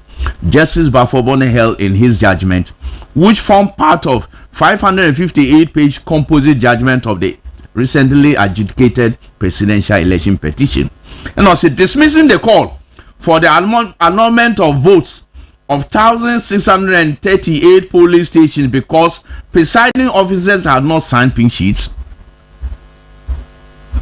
Justice Bafo Boni held that to strictly interpret Article 49(3), which required the presiding officer to sign pink sheets, is to take the importance away from the voter and give same to the persons who ran the elections. That, according to him, was because if the absence of single signature of the presiding officer can lead to annulment of votes of hundreds of thousands of voters, then the election ceases to be about the voters and shifts to the presiding officer. I agree. Significantly, this is where the sin is. Okay. This is where my point of interests. So that if a presiding officer, either from pressure of work, oversight, or plain mischief, fails to sign, then fatally, hundreds of voters are disenfranchised. Again, a corrupt politician needs only to team up with a few hundred presiding officers in an opponent's stronghold. In an opponent's stronghold, and bingo, fortunes are turned. Yes. This will be carrying a strict interpretation to absurd levels. This is signature. Was say non-signature of a presiding officer should not invalidate votes of course people. Of course. Bediako toaba avotu. Okura no agents, party agents now satisfy those results. What's easy? What's say your presiding officers did not verify. You did not verify what? Verify what? Did not verify their signatures. Even the election petition, you say. What's the signature for who here? It does not invalidate the votes. How can you turn around today after how many years? Over 10 years, after 12 years. What they catch him said because of non-verification of presiding officer, you are annulling the results for. But I have found was had in the Emrabimu. Meaning, Bisamu, and they have no right. Actually, as MPP held at his press conference. And the man declared that. So you cannot on your own volition. You have to go to court. Yes. For the court to decide. You have declared the thing already. What count to? What declare now? What count to? Until the American say, if you are saying say. For how many months now since that election in December? 7 months. Montime and Koleti police service headed by the IGP could not provide security for you to collate 3 police stations. Say, who see inquire 19 no when never police yamamo for even the conduct. We are collation no be no and your police no ana be mamo a security to collate. If the police service today cannot give you security to collect 3 police stations, you think that same police service will give you security to collect 9? Okay, me patrol that time on now omukase mu here police protection. Yes, to declare no. Yes. What was your thinking? That time 19 no more border da. Mama border da na me kan ya. It's a police buyer. Anka 3 pe can be ye. And an komukase police protection aba but I see mu di achi ne kwato aba 19 na. Ade o maye no. E dangerous e no mo ye no. Now, Prophet can about a one party state. It cannot be a one party. There won't be one party state. But the if it stands, if court now if they go and the judge agrees it should be rerun, bingo as a way can. The only thing you need to do 2028 election, and even this. Let me finish with this 19. What is the guarantee? Say obi ko na se mu ye election we are. Na se mu ko coalition centers na obi wan hu say walusu na se wotete ni nyina. How are you going to collate the 19? Peter Emaso. How are you going to? It means that you want to give the people of Ablikuma no officer omo need rep our parliament. They should be there in perpetuity. Omo need rep until next election. Is that what we want? Apart from that, if you allow judge now be allow say yenkoye rerun, what it means is that in future elections, said the Bafo Bonekai, the RCCJCC, okay, no. It's just a matter of a Yakoya election. See me say I have no me lusu, and yes, sir. Yeah. Now my titi. Yeah, collation. I'll just go. I'll just go into the collation center. Now my sebibia. And I say now my pejagum. I saw target. My target. Target. My quality maintain. Say party. MPP NDC. Obianim they are winning election way. NDC people. If you know you have won, why would you be burning pinches? Yes. You wouldn't do that. You wouldn't do that. So if today this is allowed stand, the NSA 2028 election, party bia on himself or lose out quasi election way.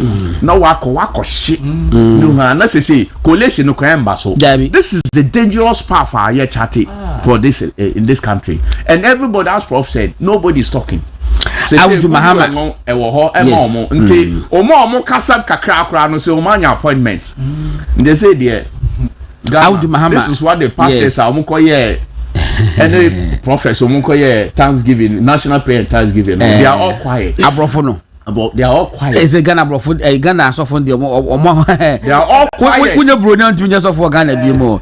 All right, so there's a level like yes sir. Awood Mahama was managing editor the custodian newspaper was a golden here in Germany selected pharmacies which operate at night and weekends sell above the normal price to offset the cost of bonus to employees. Ubidia or the buyer now. Papa Bakwa send the message be about Mr. Asare, me know ya was say the EC's U10 blame the MPP. They have not shown seriousness and hunger for power. The EC will then try to protect themselves and their jobs. You are in power. You are the commander-in-chief of the armed forces. You fail to use the resources to protect your own candidate and the EC to declare. You turn to Mahama to send the police to protect the EC to declare the results. Are you serious? Are you? You see, that has always been my position. And you couldn't allow the police. You tell me say, because University of Ghana be seeing. Yeah, Madam. I was a party no. I was a party no. Mami can ye krempo. Nyame aduma University of Ghana National Delegates Conference. Oh, my point. Are you threatening the host? No. Me. Fortunately, nobody is listening to you. It's only reminding you. Okay. My position is that Nyame aduma ye called Delegates Conference. Nana Akufo-Addo obekasa. Former president obekasa. Obema account of his city worship. Obeda obi ase. That audacious ni na awia. Now what the apology. Akufo-Addo owes MPP people a huge apology. Say, party na ntimi and win elections. No. Na meba. There's so much anger in the system. You see, there's so much anger in the system. Say na Akufo-Addo banya flag bearer. Na 2 occasions will swing. The party still kept faith in him. Say, I was changing the work because he Judy. Edika party was expecting to say. And no more baby bebre no or co said on one kind so he wants to leave power to another MPP candidate no. One apologize to what we say. Obia through his commission and omission. Ni buafu party no obia fanche. Said that point you be bonia or fanche. I appeal. Yes. No, but he has to. People understand and they say they can't begin. Been bedroom say on and ma you lose. Oh, let's say we can't blame him alone. Exactly. And collateral damage but because I know the sitting president, I want to say the back stops with him. Okay. And I want him to own up and be say the minute because and come ye Doc Mbecha mo research e kwaso ran say appointees ni bebre ne mo ye ka ho ntine ye wo ho wi ya. And no that's why I'm saying say one can check Ghana for MPP for especially say then appointees be ye obi ase ko deserve wi bia ne nsanka obi abuse in the position the also be ko especially ko be no wanye bia obi afanche. Okay. Man, that is my position. Aha. Ni awia ni ya free interior minister mo abegina ho. Say what happened? Say ye kotoaba. These are not matters that you say them in the open. But if they are said in the open, matters you need to do the briefing now. Obey the briefing. Now more here. What take it for? But still, they chop and they saw them. And no dear. Ablekuma Queen. Senka MPP for years.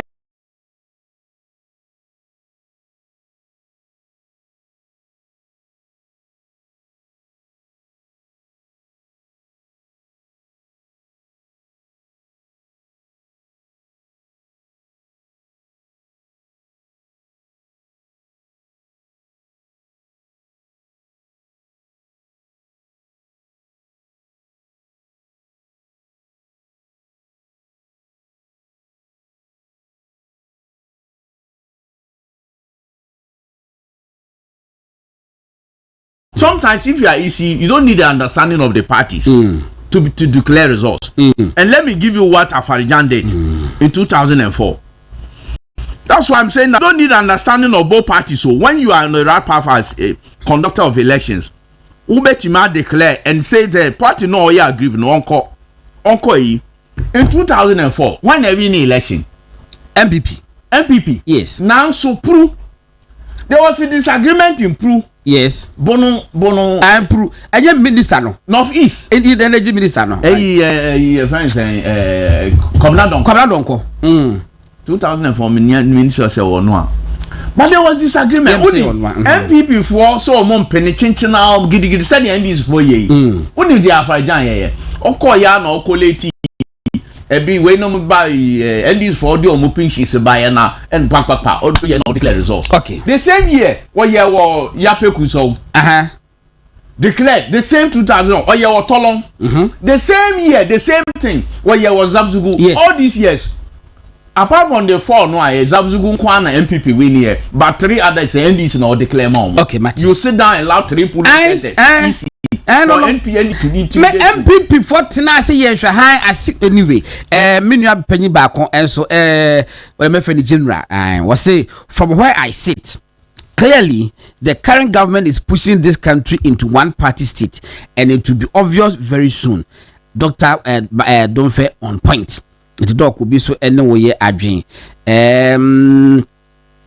but my share will be I mention a Lashibi, a queer from Lashibi was it so will the East Executive Jin Mensa Bossman okay WW was it the East officials will be sacked anyway, so they should come clean and go home with clean conscience.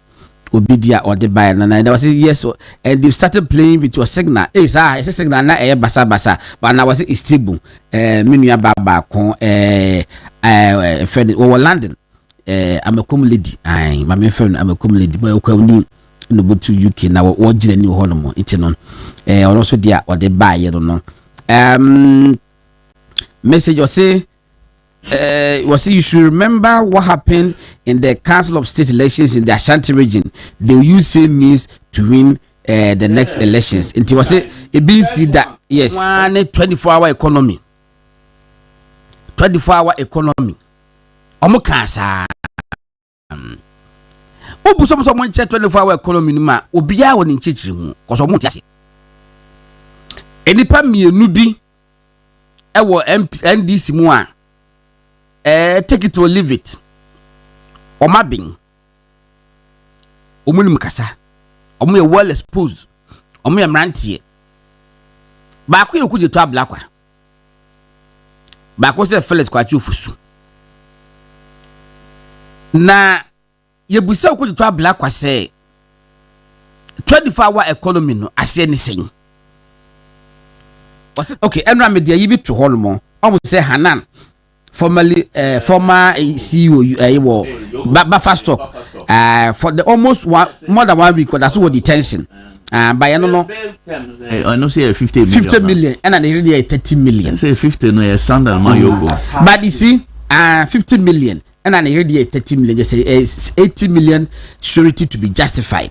And how do you do that? No so on there ajano she's on bail.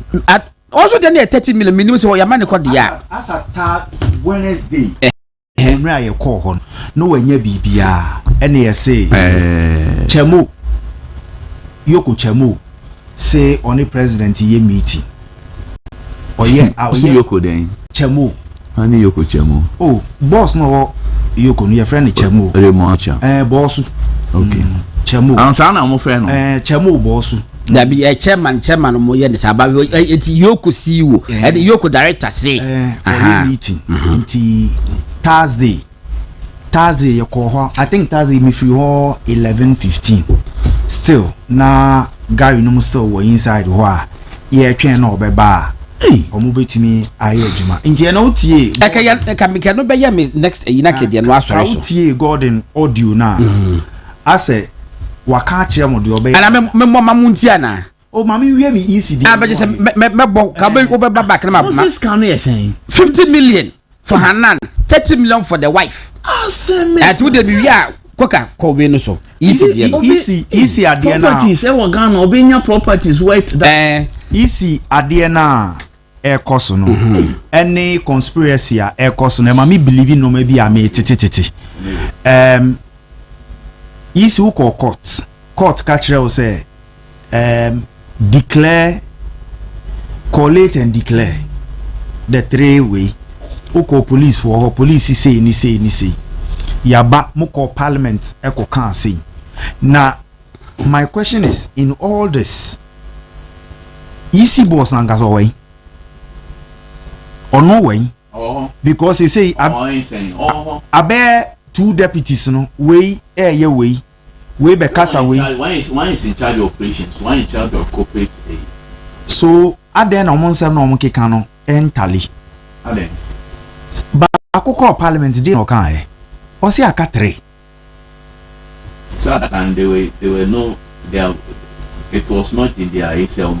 Yes, but UTA was not an option for them. That sit in the proper context. And yes, they are talking from different Ubia would rule play. Yes. Into boss Asare a deputy. Yes. Deputy to the chairperson. Yes. It's the chairperson is like walk, but it may be being TB call before Obi could leave. It's on the core part has what to coin. It's on the core representative, parliament. And Wakaka Sevi, and no maba, a chill more take a decision. By now, say, Fenison, or the Fenison pool. Easy the Tetana.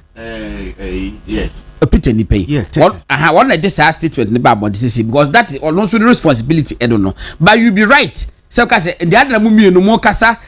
Yes. Aha. Because maybe the NSA can call parliament. Who call parliament? At that time, no, they had decided said they will not be re-ranked. Yes. Why don't you go back to parliament and go can chums and maybe have a take oath? I can no me busa. Inti, you see? They don't need to go back to parliament. That one there. Where you have taken an oath and told them that you are going to do with 3, then it comes back to 19. They didn't swear an oath. I beg you. There was no oath. What year? Briefing of parliament. And parliament now say beside questions say on me answer. And no answer here. But my point is say doko any na entro no kokan no. Enya ntro. Oh tie. What I'm saying is say we should emphasize say EC in the first place has no right to even do the rerun. Whether or not decided at that point or the second time or a different point. Once you declare results or calculate, it is only court that can say when you run the place. Because what run what declare say but you should know that there are people involved and their communication. What did you tell them? You told them it is 3. I'm making a so correction. When you are going back to 19, you should give them the reason. Need the entire go back to 19. Any the entire of say 19 no and beba. But in the operational test, they don't necessarily need to go back to parliament. Yes. Don't pass more year no mind. But we can still question them. Exactly. Say, are there enough? Just 2 weeks ago, Muko can't say parliament. You can question that. And I feel my say go to parliament. I agree. So I'm still asking. Yes. Say, what wisdom brought them to where they are? Okay. Is it that they are bargaining for their positions? Because NDC share opa kofa yesu bra. Ne kofa ni maame ne papa bra. Never justify say yesu ni maame ni papa ni NDC ade o say odum be ya odum be ye. When you gas odum be ye hanam no odum be ye hanam. So why are you trying to give them a job? Mungo busa dampare. Obi owo election so obu omu bia o ma be dide. Omu dide ne no. Oma yinama enti enye mukala ene mubrofo na mo tro ne besisa bibi. It is just you trying to tell Ghanaians that ade na mo aye ni nyina no, you just want to show your incompetency. Ewo decision so say I want NDC to give me my job and I'll do their bidding for them. But Kaihu say nkofo na wo se enkoto aba ho no omo ye Ghana for they have a life. I can assure you, say the process will be chaotic because no, because how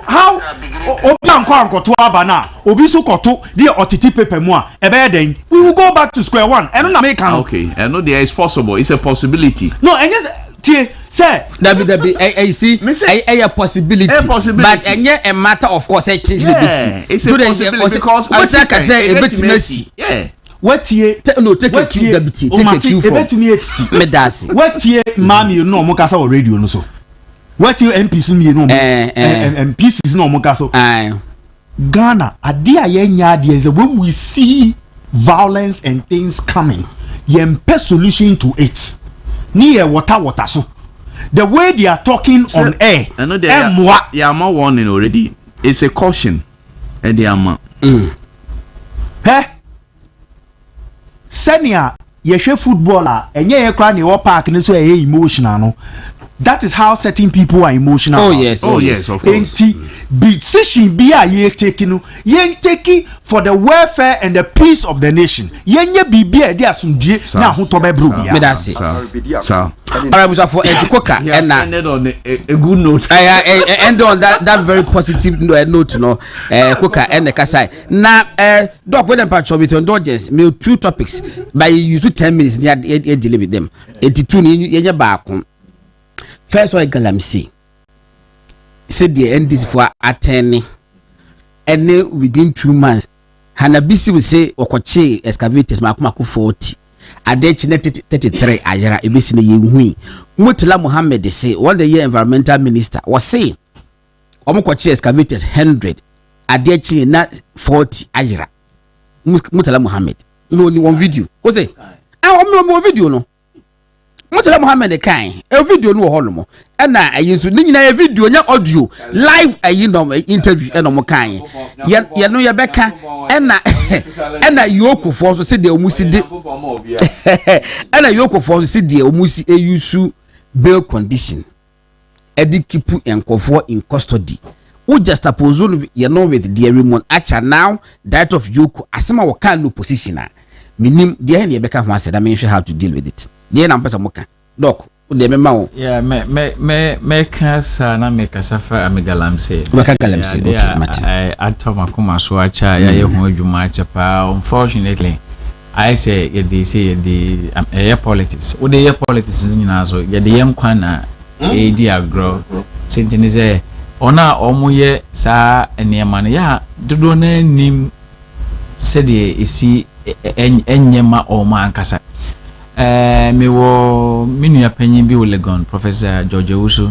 anope mechiao na ofri one of the mining communities ana galamse ye adwuma o pa bribi no ni me din komo bi o se George tama ye school krofana no mu school nyina o mu je school ni ade do mu hye galamse mu no mu begin skapa ba na o mu nyina ewu onim se na ayisa edru na omu di ye you know very very harmful but omu no adi bibi ahye say spiritual so galamse ska de wunya wo nchenu ini ade na oh they fasted it until obi onu omu say omu afasa ni say na minya ni die ewu nti ukokono nwa o boys no ko chagala na no munye ska omu ye competition omu ko biaba ye pedi obetimi atonsa no do ahwe agu no so bia no na chese o na o say I mean you know life is short for let's make merry for tomorrow we die say our Bible mo but you see but we fact me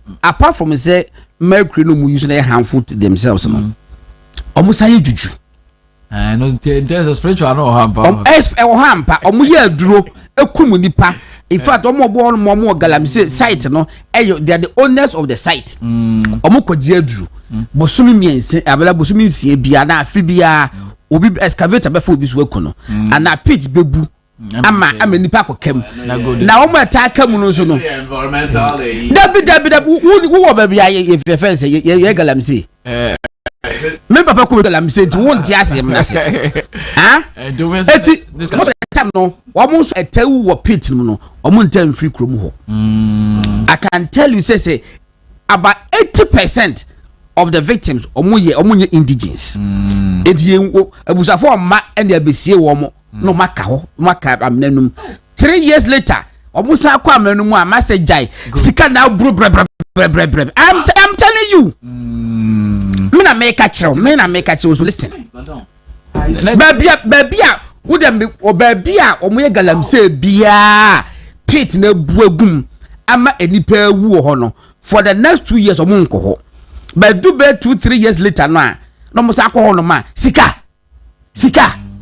gold and ask can kasaka good I'm talking about gold okay gold don be nya ho no gold it has yes spiritual yes it is enti ya da yero godina se na say hu niema ni bebrebe nya na dey dangerous apart from so omo so mercury no mo nche no mbe wo omo huru wi a ni nsu no mo tugu a nsu no nom kwa asase mu a yes manken wo ho na manken ni fa bi no de bo na ukotu bi di a cancer bɔɔdeɛ ɛbɔ na wokɔtwa bi di a ɛyɛ cancer kontomire egyina asase so kɔte bi di a ɛyɛ cancer ɛnɛ yareɛ cancer abayɛ mɛmu papa na atisa atie no nhwɛmu da di sɛ galamsey areas no ɛyɛ agency nti asam na mercury no mo sɛ ɛyɛ metal ɛnsɛida ɛmpro ɛntete by ɛyɛ liquid form ɛna nam la doctor bi betena ha wɔbɔ aboa bi din ba menka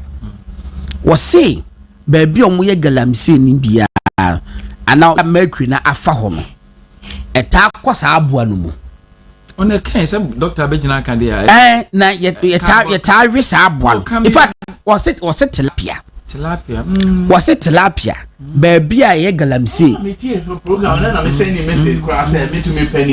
wɔdase wɔse tilapia baabi yɛ galamsey bia no mercury no wɔyɛ careful mercury ta kɔ tilapia no mu na ne ti na ta begyina abegyina ni no side hall mo enti yeso pet tilapia ta pedi ti me dem left one dey me pepa left one metin wakum na ni left no ho eti wɔse ya no say no wɔanyɛ careful na ta kɔ wi no bi say pa na the cancer that bro.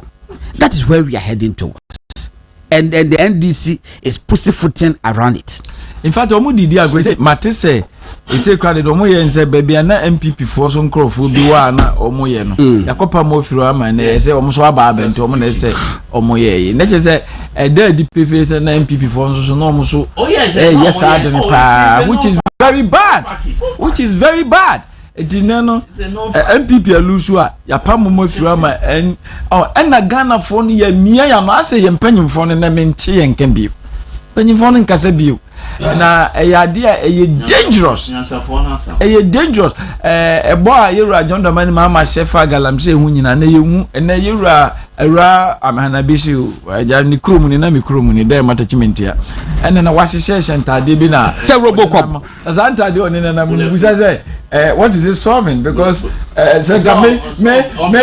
galamsey ni so me kasa me koye I mean fortunately your holidays are den yen so I'm there man attachment area ho bini ho na ma me oda ma eno nti na why wild so me oda ma na me yes galamsey na say re wo dis Saturday area ma na me wetin ya me pa me Saturday na be ono no protection no be say o bobo yi and this Saturday ya we ya obi ehun say we yi just for the cameras content she's a content creator. Papa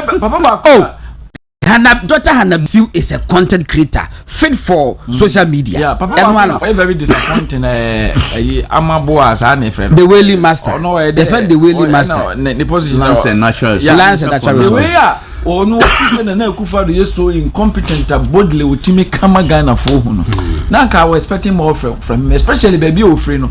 So the galamsey is you on. Ya obedi adia a jinsa mu krano. Na UTAG. Ya me ye member. Minim se na egua.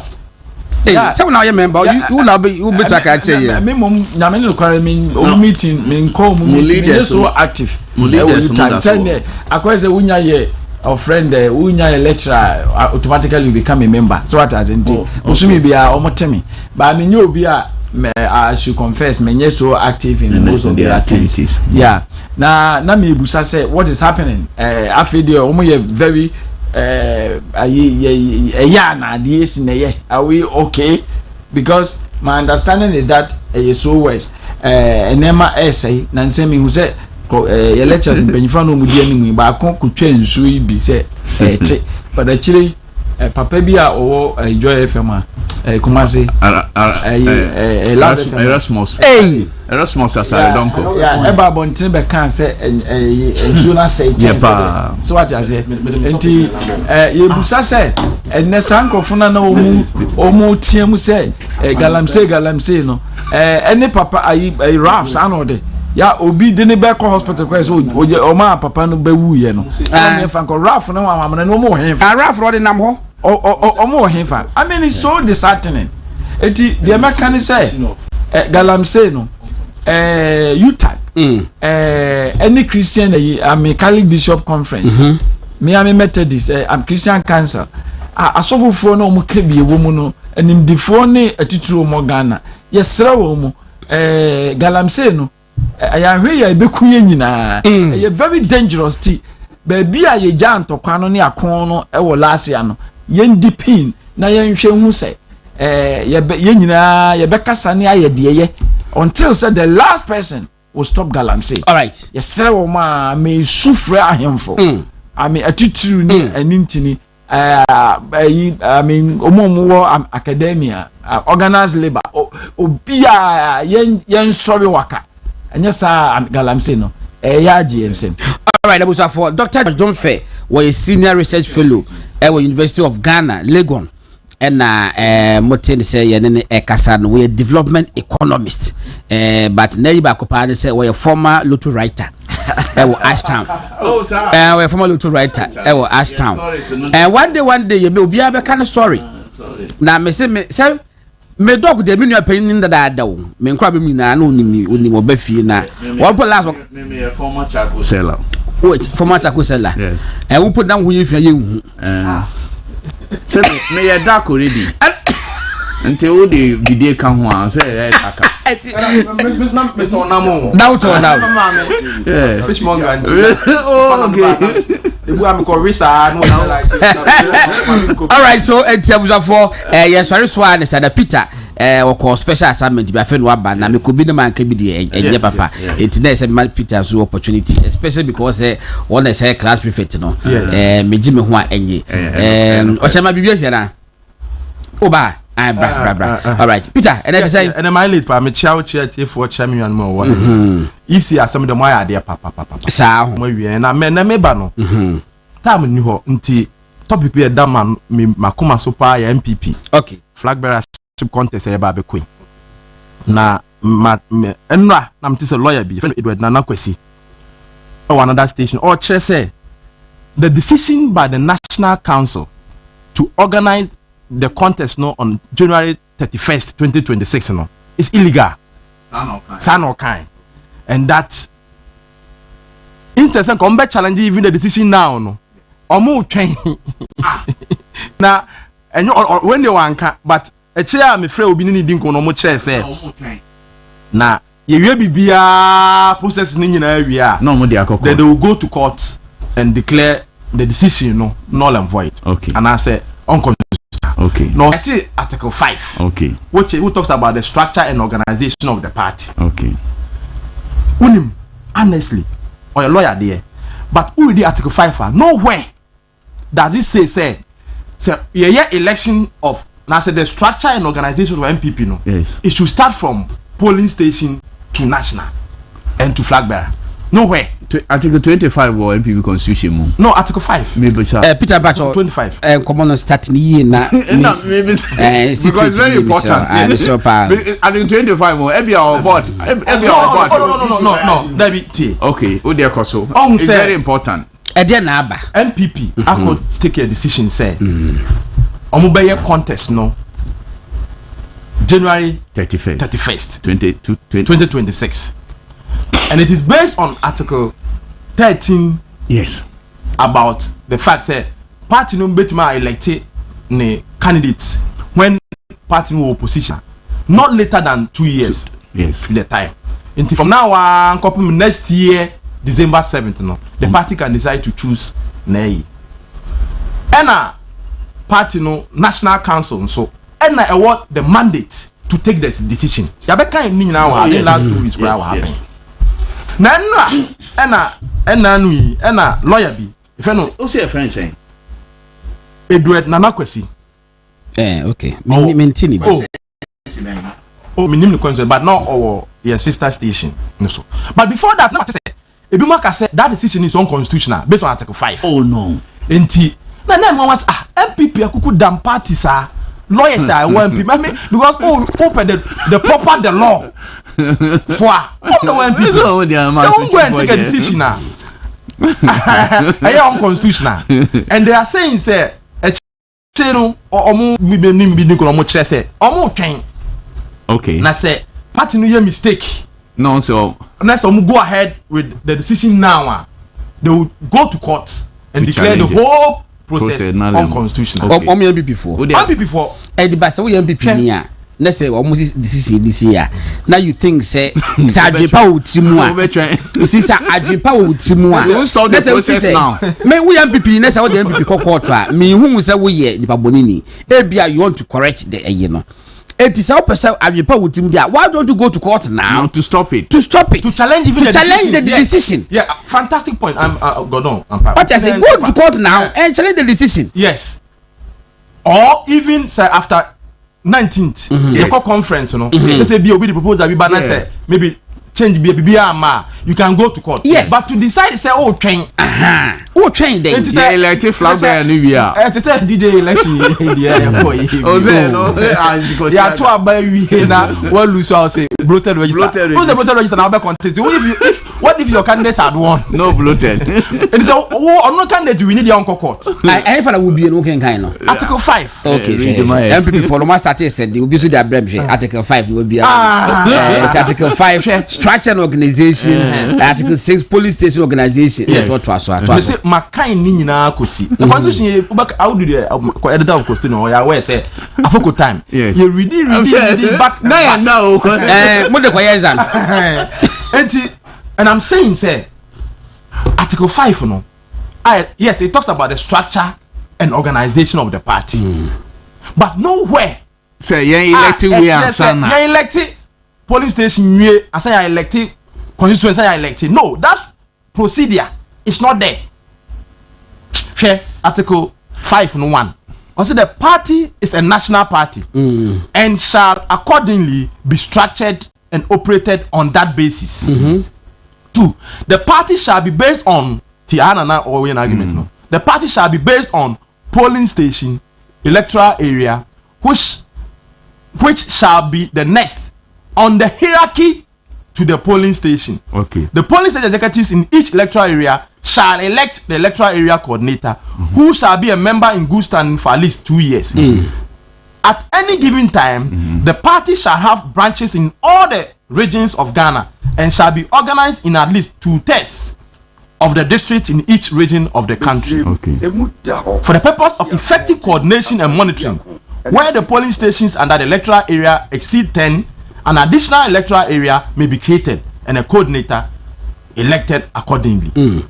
Oriye Noba, Article 6, polling station organization. There will be a polling station executive of 5 members or chairperson, secretary, organizer, youth organizer, and women organizer, whose duties shall be listed on duties. Oriye Noba constituency organization, Article 7. There shall be in every parliamentary constituency of Ghana a branch of a party consisting of members who have enrolled in the constituency. The basic unit of the organization of the constituency should be the polling station area. And let's say each constituency shall have constituency executive committee which shall consist of, let's say, the same thing about Article 8. The procedure at the course. Nowhere does it talk about say electing way first before presidential. It is omona assume say because or say there shall be a polling station, nunti. Then naturally we must have polling station first, constituency second, regional third, as a national.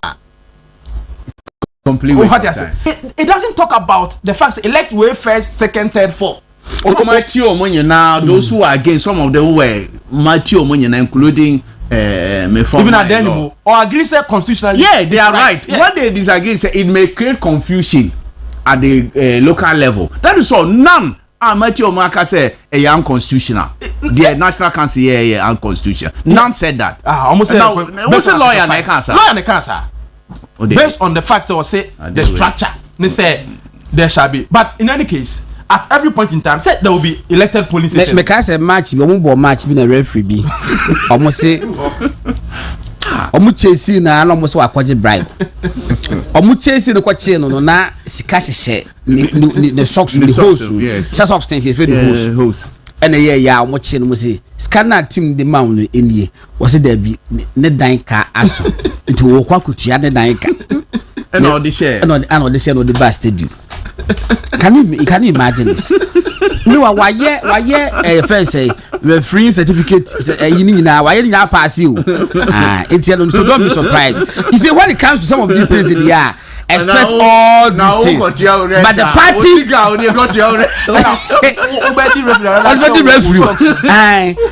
but you see, the party should be resolute. And the party must be waste of time. Inferred in interpretation. You no cry wrong. So the Article 13 no actually. Read Article 13 for emphasis. Yes. The Article 13(1) said that election of the party's presidential candidate shall be held not later than 24 months from the date of the national election.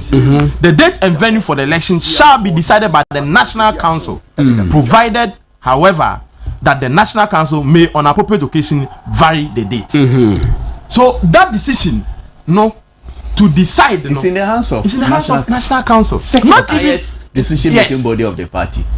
The be decided say once exceed 24 months, which is 2 years. Yes. 2 years even just that they will have to give 6 months notice. That is why our mama 6 months notice. Echo January. No. It's nobody. Once they are in, we are in opposition there. Okay. Can say the party. Myself say lawyer na ekasa. Lawyers because MPP lawyers are when people know. Say, masa. Enye a national council. Say Obia wie. Obia is satisfied. Peter the only buyer no akama. I'm man enough time. I think I'm my next week Saturday. You the Saturday before the conference no. Yes. It's no. You know there. That day no. You better go the 2 weeks time by Nyambo Saturday coming. I was here going to you know we can even go to 12 you must midday. Read Article 5. Yes. But I can't say it must start from police. My first like I say Emma Ura Krizo Kweku. My first like I say Emma Billy and Masa Ebi. Mr. Santi and Ochema Kofi. In fact like I say Emma Womo. Na mena that's beje dwam na so wase se ojawbia ya wotemam kakrana last week na je se enya se dan kasem si me fast that kese ma Awudu Mahama alaji this year okay we say almost like a calling it is a better ba kwakoya alaji ankasa the body WV interview no Awudu Mahama ewa hase no mo woye managing editor for the Custodian newspaper doctor so ewa hase no malo for University of Ghana Legon Awudu favorite university pa no but say we bo hu dey require me o that's how the university university no one Legon but we call so this one city so there is one school no you have to be at the city are you calling me a hooligan? Why not? Hey sir why not okay and koka see the koka fans abandon the nyansen ketu about but we converting the koyes kan minim de besie and Peter Akumaso class prefect so and Peter Akumaso ababedwo ne ma yedin ko ba late dey but I think say the service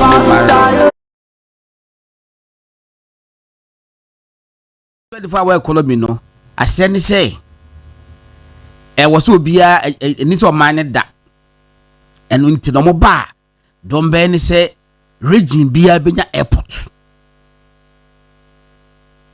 kujo to black kwalo no o say 24-hour economy no eni so man da na si ni ye person man be da dia was say all DJ say the highest paid dj.com takes over your radio all regional capitals in your airport